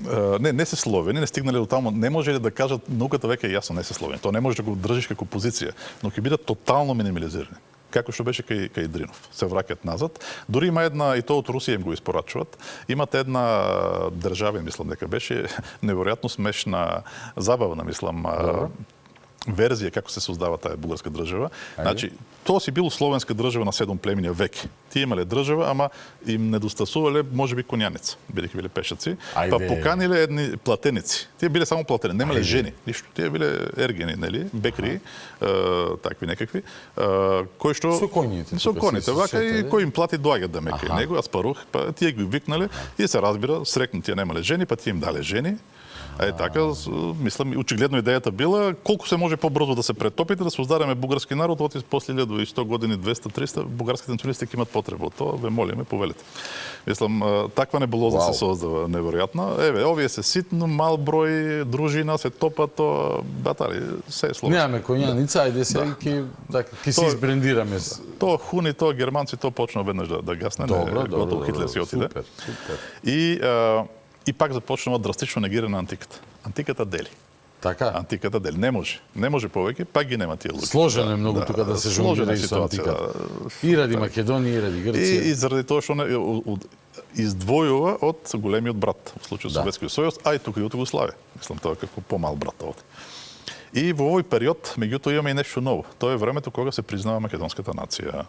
И во тој период Бугарија е спремна да направи големи остапки, реално погледнато, и ќе се прифати да ги третира некои појави во средниот век во Македонија како македонски. И тоа ќе бидат словенските сојузи на Хацон и на Пребонт во 7 век, Самуиловата држава. Ќе го именуваат населението во Македонија во средниот век како македонски словени, и тоа пред да се случи во Македонија, таму прво ќе го именуваат. Па дури македонци некои ќе го именуваат. И сега тука може да прочитаме наредбата. Да, наредбата сега да прочитаме. Ајде, дајте лаптоп.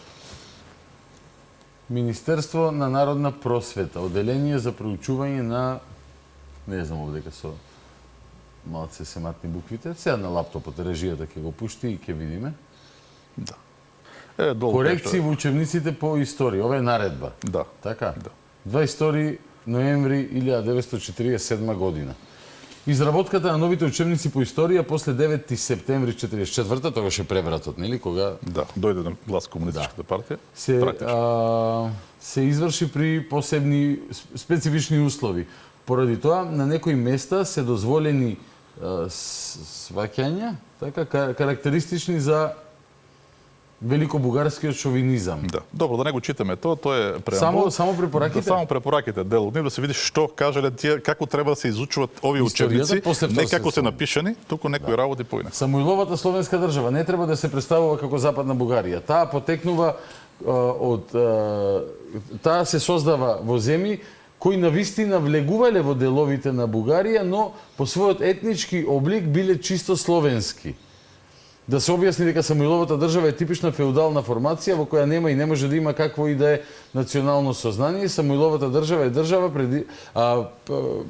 првенствено на македонските словени. Значи, каков поем користат? Во учебникот за историја за 7 одделение треба да стои: Племенскиот сојуз на словенските племиња во Македонија, начело со кнезот Пребонд, треба да се потенцира, да се истакне како првиот обид на македонските словени за создавање на своја собствена државна организација. Значи, гледаме каков нов став. Македонците се македонски, словени всушност, и уште од 7 век тие се обидува да создадат своја посебна држава. Еве, денеска се создадува држава, врската е направена, Бугарија се повлекува. Во врска со тој и во извори имаме на Димитар Ангелов, кој што го цитиравме, кој што стана идеолог после на бугарската на Тодруживсковската позиција против Македонија, но што пишувал во 40-те години. Димитар Ангелов пишува, да немаме проблем со лаптопот. Добро, тука сме. Димитар Ангелов вели, во која книга не е важно, така? 47 година. Вториот по значење и бројност народоносен елемент во пределите на епирскиот деспотат биле македонците. Епирски? Тоа е времето кога епирската држава се разраснува, всушност станува и Солунска империја, не напада обнови Византија. Држи цела Македонија, Албанија, Епир, Тесалија, голема држава. За разлика од грците, така натака, македонците биле поставени во секундарна позиција. Да, значи има македонци, не само македонски словени, македонци. И не само што има македонци, туку и не се грци. Да, и се народносен елемент. Да, и народносен елемент. Гледаме каква позиција имала Бугарија пред 48 година пред Информбирото. Што била спремна да прифати. Да. Сега, Бугарија тогаш е поразена земја, треба да моли Југославија да не плака репарации. Југославија и дозволува. Да, се зборува дека веќе се обединуваме, се што така што мора да прифатат. Но после судирот Тито Сталин се менува. Сега имаме нов момент и Бугарија ќе сака да го искористи пак да привлече Македонија, овој пат преку македонската нација. Ќе каже Пиринска Македонија има македонци, има се малцинство. Пупо не важи пописот, грешка беше. Малцинство се таму, ако сакате обединување на македонците заедно, како посебна нација, може само во рамките на Бугарија. Повелете тука. И сега се раѓа сосема нова идеја за македонците. Каква е таа?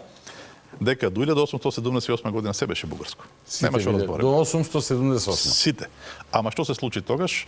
Кога се ослободуваше Бугарија, се случи голема несреќа, не се ослободи целата со Македонија, нели, Сан Стефанска, туку само горе. И сега, бидејќи македонците остана надвор од таа бугарска држава, има различна историска судбина, борбите револуционерни, Гоце и така натаму, и затоа тие постепено се оформија во посебна нација, која што е блиска со бугарската, потекнува од неја како гранка е, нели, но сепак е посебна нација и најпаметно е да се обединиме сите, па баш јазик и македонски не мора да има, бидејќи македонците го користеле во илирскиот период, овој бугарскиот. Дури ова е многу полиберален став од овој денес. Да. Тоа е период кога сакат Пиринска Македонија како Пиемон да искористат за да земат Македонија обратно. Надеждите се големи, нели, убедени се дека Тито ќе падне, Сталин ќе победи, како може да не победи Сталин, нели? И тоа нема да им се случи, но важно во тој период именно ова ќе биде, но и смешното е што ова позиција е избистерена во одделот за агитација и пропаганда при Централниот комитет на Бугарската комунистичка партија, во кој што нема ниту еден историчар. Значи тука гледаме до каква степен тоа се политички ставови. Тие не се оптеретени со фактите, вистината и историјата. Да, и тоа е во целиот период. Во пораниот период историчари ги изразуват и аргументираат тие работи. Во случај нема потреба сега да одиме толку далеко. Можеме професионалците да.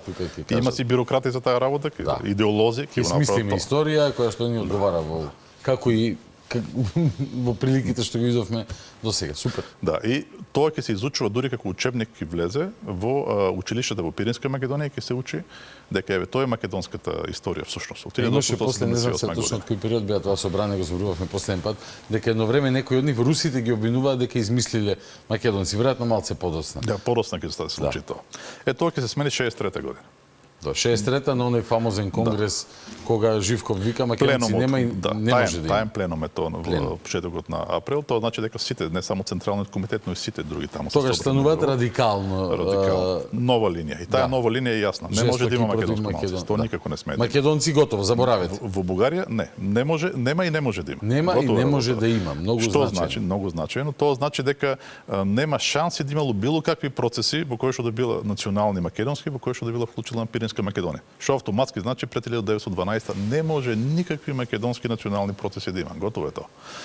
Понатаму спрема Македонија заземат позиција дека може да ја признаат евентуално како нација што се формира после 44 година, во процес на формирање е, така пишуваат во 63 година, нели, но таа треба да не биде повеќе на антибугарска основа. Под антибугарска разбират независна македонска. Да. Македонците тврдат дека не се бугари, тоа е антибугарско. Тоа е идејата. Да.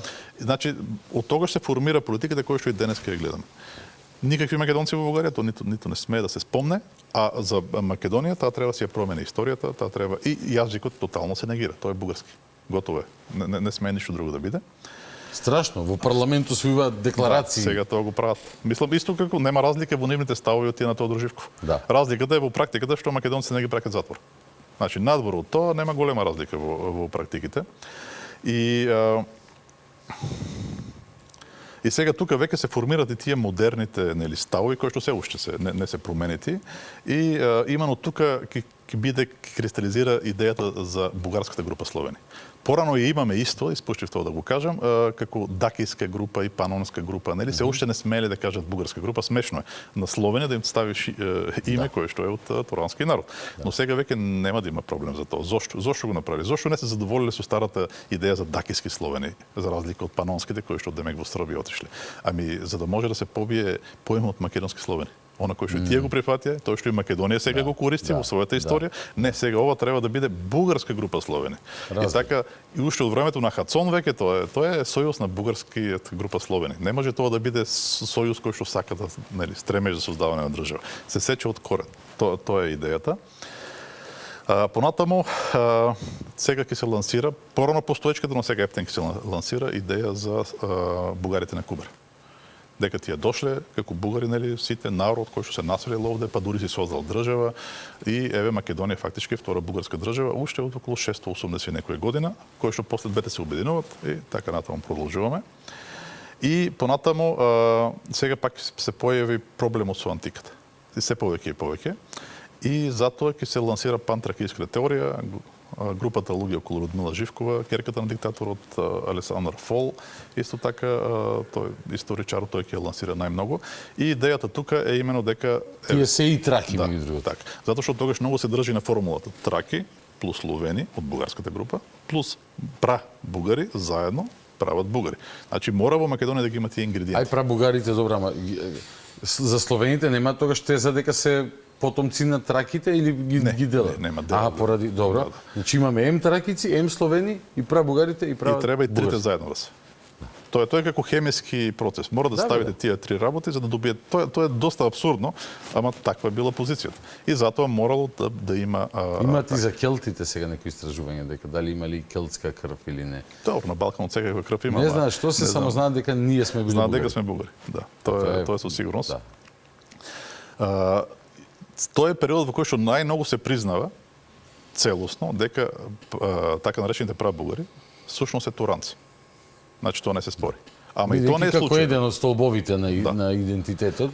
Ама што е интересно да финта овде исто така. Тоа е искористено за да се асимилираат турците во Бугарија. Им се кажува, вие немате врска со турците од Турција, Вие не сте дел од таа нација, вие сте всушност врската ви е имено со бугарите од почеток. Имаме големото покрстување. Така и сега вие сте си бугари, само религијата вие сменете и ви ставиле други имени, ама вие зборувате си турски, ама знаете дека сте бугари и сменете си ги имените и така натаму. Значи и тоа е искористено за да може поново да се таа теза за создаване на единствена бугарска социјалистичка нација. Значи, гледаме како се нагодуваат сите историски позиции. Стојко креативни се, мора да им се даде рака. Па добро сега, не знам колку е тоа креативно, мислам да се нагодуваш според тоа како ти одговара, тоа не е баш креативност. Не, креативни се во измислување, мислам, ова се супер сценарија за филмови. Да, се собрале овие тројца и хоп, однес се создава. Ова последното теза ја држеше еден пак академик, Страшимир Димитров. Тоа е страшно дека ваквите тези кај, знаеш, не е спорно. Тоа се официјални работи, не зборуваме за некои. Во Македонија има некакви такви ликови од страна кои што тврдат нешто, не знам, дека првата клетка на планетава Земја била македонска, нели, дека и индијанците се македонски. Ама не се тоа лица кои што се академици, нема ни профдера пред своето име. Нема ништо, да. А ваму ситуацијата е таму и тоа официјална позиција на државата. Преточена во учебници, гледаме дека во декларации тоа што барат од нас преку комисии, сето тоа оди. Не е случајно што инсистират нели да се спомнат тракијците, нели тука во кај нас. Да, имаше во измените. Да, па тоа барат. И зошто го барат? Па за да тука треба да биде тој трет ингредиент. Не може тука да има некој нешто различно. Треба тракијци, па Словени од бугарска група, па бугари. Дека цел живот тука бугари имало. Нели од Тракија, или пред бугари. Бугари пред бугари, ама прото бугари. Е така, и тоа цело време си е нивно, тоа е заедничката општа историја според нив. И тука ќе имат денеска реално е иста ситуација со тоа што беше во времето на Живков, само што се откаже од тоа турското. Не може да го поднесат. Нели, помина финтата, не се бугаризираат турците, нема потреба од тоа. Ептен не сакат идејата дека нивните предци во наводници, кои што не се нивни предци, но кои што ги сметат за своји предци, дека се турци. И сега пак стана арици на некој вид. Иранци, не знам што. Тоа е. Значи, тука имаме таа само промена, надвор од тоа се е отприлика истото.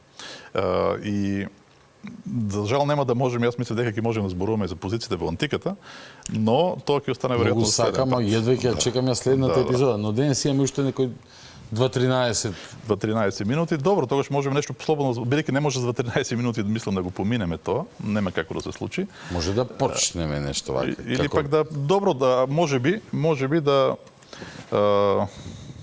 како понакратко да го направим сега тоа. Добро. А може си замислиме сета ова теорија што ни ја дават на следниот начин. Од 900-та година сме едно стебло. Добро, сега две гранки има едно стебло. Од 900-та година. Так, а пред тоа сме општи корени. Заеднички корени. Видиш, да, добро графички прикажано. Ама заеднички. Значи од 10-ти век веќе ние сме едно стебло. А претходно исти корени. Да. Сега како? Помоќу трикова и магија, но алхемија. Секоја чест. Алхемија и магија.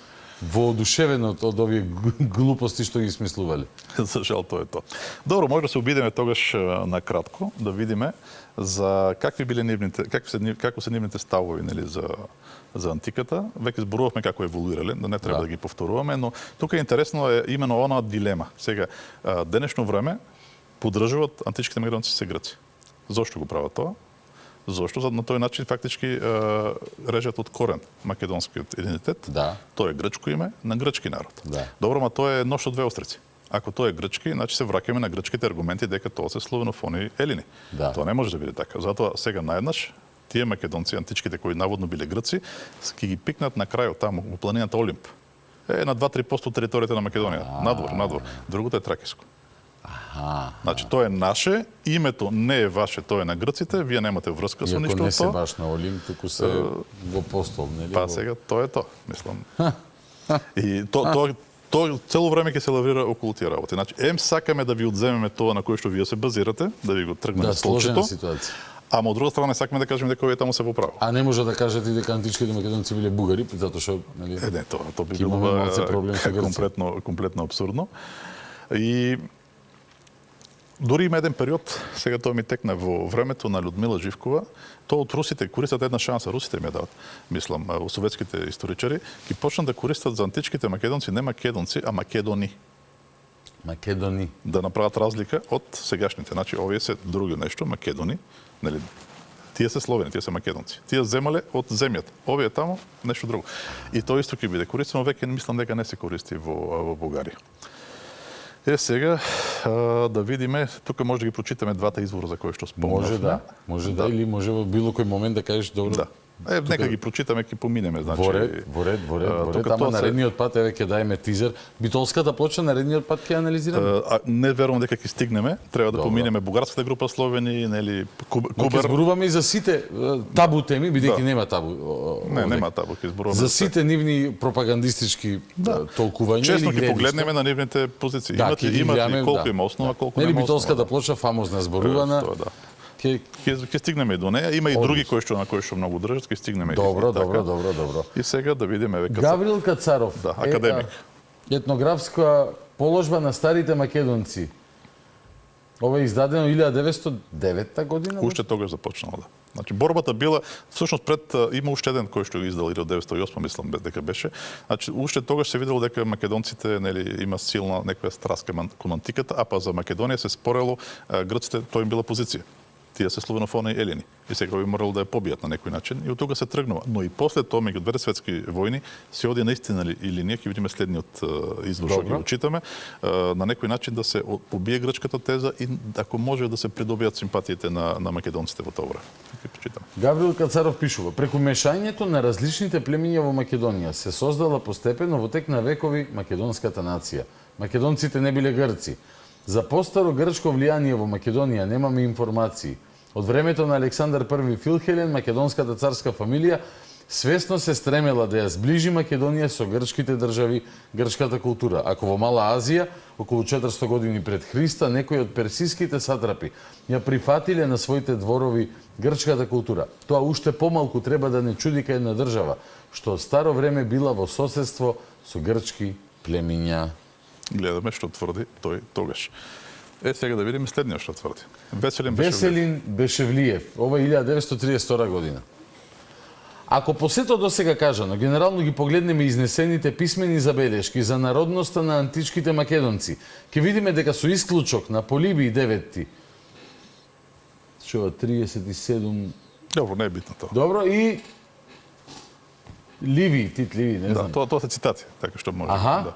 Од каква природа и да се, сведочат за негрчкиот карактер облик на македонците. Навистина, овие извештаи не ни ги кажуваат објективните причини што ги навеле нашите извори да ги сметаат македонците за негрци, туку само ни го пренесуваат субјективниот впечаток и разбирање дека македонците не можеле да бидат грци. Меѓутоа, оваа околност не дава ни најмало право да се негира секакво значење на овој тип на извори и да се отфрлат како доказ. Затоа што тоа би значило негирање пред се на способноста на античкиот грк да наблюдува и да формира правилно мислење за она што го наблюдувал. Така е. Сите овие извештаи неспорно се засноваат на лични согледувања на јазикот, обичаите и воопшто на народоносната слика на македонците. Која била од таква природа, што давала доволно причини да се одделат македонците од грчкиот народ. Имаме право да се сомневаме само во оние извештаи кои следат јасно зацртана цел, како например случајот со говорот на Ликиска и Полиби или со говорот на македонските пратеници и Ливи. Да, тој ги релативизира всушност изворите кои што грците и користат да докажат дека македонците наводно биле нели грци. Да. Значи гледаме какви позиции имале. Тоа сето е напуштено сега. Тоа воопшто го нема сега се грци, а сето друго е тракиско. И се со ова кога ги соочиш, ова е 30 пред. Така старо е. Тоа старо е. Тоа е старо. Нели, а тоа се двајца многу големи ерудити во Бугарија. Затоа што ова не е ова после Георги Димитров, ова не е новата политика, ова е долго пред Втора светска војна. Точно. Нели? Да. Пред Тито да ги измисли македонците. Да видиме како се учеше во комунистичка Бугарија и сега продолжува до некаде на мапите. Имаме една мапа тракиски племиња се вика. И сега тоа е интересно бидејќи таа е поскромна малце мапа тоа е од Атлас за историја и цивилизација за 7-ми клас, нели, по старата учебна програма. И сега ќе видиме дека еве тие се меѓу тракиските племиња ги гледаме кои и македонците овде. И сите овие се тракиски племиња. Македонци, да, Мигдон и Едон и Медит. Да, сите тие се тракиски племиња според. Добро. Значи гледаме кај ги ставија. Бесики, Кони, Сапели, Одриси. Сето тоа се Апсинти, Асти. Сите овие се Сето тоа, и македонците, дури тракици. А и македонците Да, биле тие се така. дадени таму. Ова е од учебник. Од учебникот, тој е разбирам, учебникот за разбирам. историја и цивилизација за 7 клас по стариот. Тракиски племени. Македонците биле тракиски И тие, племени. значи дури до таму одат. Сега во поновите се малку поскромни, ма сепак Источна Македонија земат и тоа е малку забавно сега ќе видиме во мапа Источна Македонија. Значи Скопје по секоја цена го стават да биде тракиско, во тракиска територија. Зошто? Затоа што тоа е столица на современа Македонија. Да, Ама до таква степен сакале да го присвојат што го префрлиле на Брегалница. Види да. Да бе, стварно. Да. Ау! Мора да биде тракиско и ќе го пикнеме понаваму. Гледайте кај е скупи овде. Ево ја струма, односно стрима. Тоа е тоа. Значи, Секоја чест. Сега, во стремежот, барем нас по Пиринска Македонија, да не мислиме дека има некаква врска со Античка Македонија или со провинцијата, има сега една мапа Тракија Пирин се вика, и тука ќе видиме како ги пренацртале границите на провинција Тракија така што да вклучува цела Пиринска Македонија. Дајте на цел екран сега. На цел. Да видат убаво луѓето, зашто е малце по нечитка мапата. Благодарам. Види како границата совпаѓа долу кај нас со сегашната бугарска граница. Ова мора да биде, ние мора да бидеме во Да, бе, Тракија. мајко му стара. Не сме во Македонија. А јако се знае по се што е најдено археолошки дека тоа е барем Сандански и Петрички крај со сигурност е во провинција Македонија. Ама виж убаво како америчкиве држави со ленир. Да. Так се црта. Претечеш и се е готово. Чиста работа. И тоа е дел од овој процес на креирање на митови во кој што треба да веруваат младите. Да речеме кај нас направи таков мит од Спартак. Спартак е лидерот на големото востание на робовите во Стариот Рим. Да. Така, сега. За него, сега Во Бугарија такви митови има? го насадија кај нас, демек е од Сандански. Аха. Зошто да луѓето да се восхитуваат на Александар Македонски, како што Спартак бил од од Сандански. Сандански. Се од какви докази има? Објективно никакви. Истолкува едно нејасно место или барем еден научник предпостави дека може и некој да се истолкува дека генос номадикон, што значи од номадски род, може би е грешка и е генос мајдикон, кој значи од народност на медите, кои што ги видат. А медите, тракиското племе. Понатаму, тоа е старо убедување погрешно, дека медите наводно живееле околу Сандански, нели? Ама ние сега видовме кога се откри големиот град Хераклеја Синтика, блиску меѓу Сандански и Петрич, се виде дека всушност тука биле синтите, како што мислеше порано и Фанало Папазоглу и други наши историчари, не биле таму медите. И тоа пак е дури и така во ворот. Дури да беше од племето Меди Спартак, пак не би можел да биде од овде, но не е битно тоа. Тие што го решавале дека од овде, тоа не биле научници и не се интересирале од научни причини. Да. А нив им требало тука, баш кај што е на крајот спрема Македонија, тука да се стави еден голем споменик, е ставен на Спартак, нели, се изучува тоа, го ставиле на клубови, на воопшто Тоа е градот како да се... ние сега во Охрид да земеме на приказната Кадмо и Европа, те банец од Кадмо и дека Европа била, не знам, родена онде кај Свети Еразмо тука во близина и после дека континентот своето име да ние охриѓани дека го дадовме името на Европа, така? Само што тука имат конкретна цел, не само да се прави славен, не, тука целта е да го прво пасивизираш култот кон Александар. Тоа и тракиската врска. И тракиската врска. Гордејте се со тракијците и избран лик кој што е многу харизматичен. Значи, јас си го сакам Спартак, е голем лик, збор да нема. И тоа е конкуренција, кој да го спротивставиме, еве. Него гордејте се со ова. Некој дури има легенди се роди од тоа. Некој ќе ги запише како докази после. Дека наводно тој бил продаден како роб во село Склаве, кој што имало таму пазар за робови. Како го знаеме тоа? Од Склавос, Слев. Ама тоа се таков збор не постоел во антиката. Тоа се јава во средниот век, во 9 и 10 век. Не е важно. Не е битно. И некој ќе го запише како легенда и а затоа викам да имаме барем повеќе контрола или пристап до информации се во технолошко време, за не се случи да за 500 години некој го цитира овој мит и легенда и да рече гледајте уште нашите стари запамтиле од нивните прадедовци. Има памтене од времето на Спартак, памта дека тој лично е продаден таму. Да. Фантастично. Тоа е тоа. Да свириме тука пауза, може? Тука пауза е. Крај никогаш бидејќи нема крај. Уживав и во оваа емисија, верувам дека и сите кои што останаа со нас во овие 80 и неколку минути, дека ужива, си закажуваме за скоро следна прилика, бидејќи едва и чекам, ќе нурнеме тогаш повеќе малце во античкиот период, така? Па не, антиката сега минавме на брзина. Јас не сакав многу да влезам по една причина, јас не сум античар. Добро. И би било многу незгодно јас сега. Реков да не сакаш да зборуваме повеќе. Не сакам тоа сосема на кратко го пренесов да мислам. Добро, јасна поента, да. И ставот на бугарските историчари 909-932, македонците не се грци. А ни бугари мајко му стара. Така. Никој не смел да каже сериозен научник дека во антиката Ние ќе видиме што потоа се случувало, додека паралелно гледаме на големата политичка сцена како продолжуваат политиките. Се уште последната, нели, бугарска политика, бугарски став кон Македонија 63-та година. Е реално жив. Може би еден ден ќе ја променат пак плочата, а? Може би, ако има голем притисок меѓународен, да. Благодарам и за споделеното знаење, искуство и разговорот вечерта. Професор доктор Стојко Стојков, се гледаме во следна прилика. Се гледаме, благодарам за можноста да бидам тука. Фала ви што останавте со нас до самиот крај. Знам дека уживавте и дека ве чекате следна средба, исто и јас. До нашето наредно гледање, стандардна процедура. Гледајте, слушајте, размислувајте, анализирајте, извлекувајте собствени заклучоци. Добра ноќ, Македонијо, главата горе.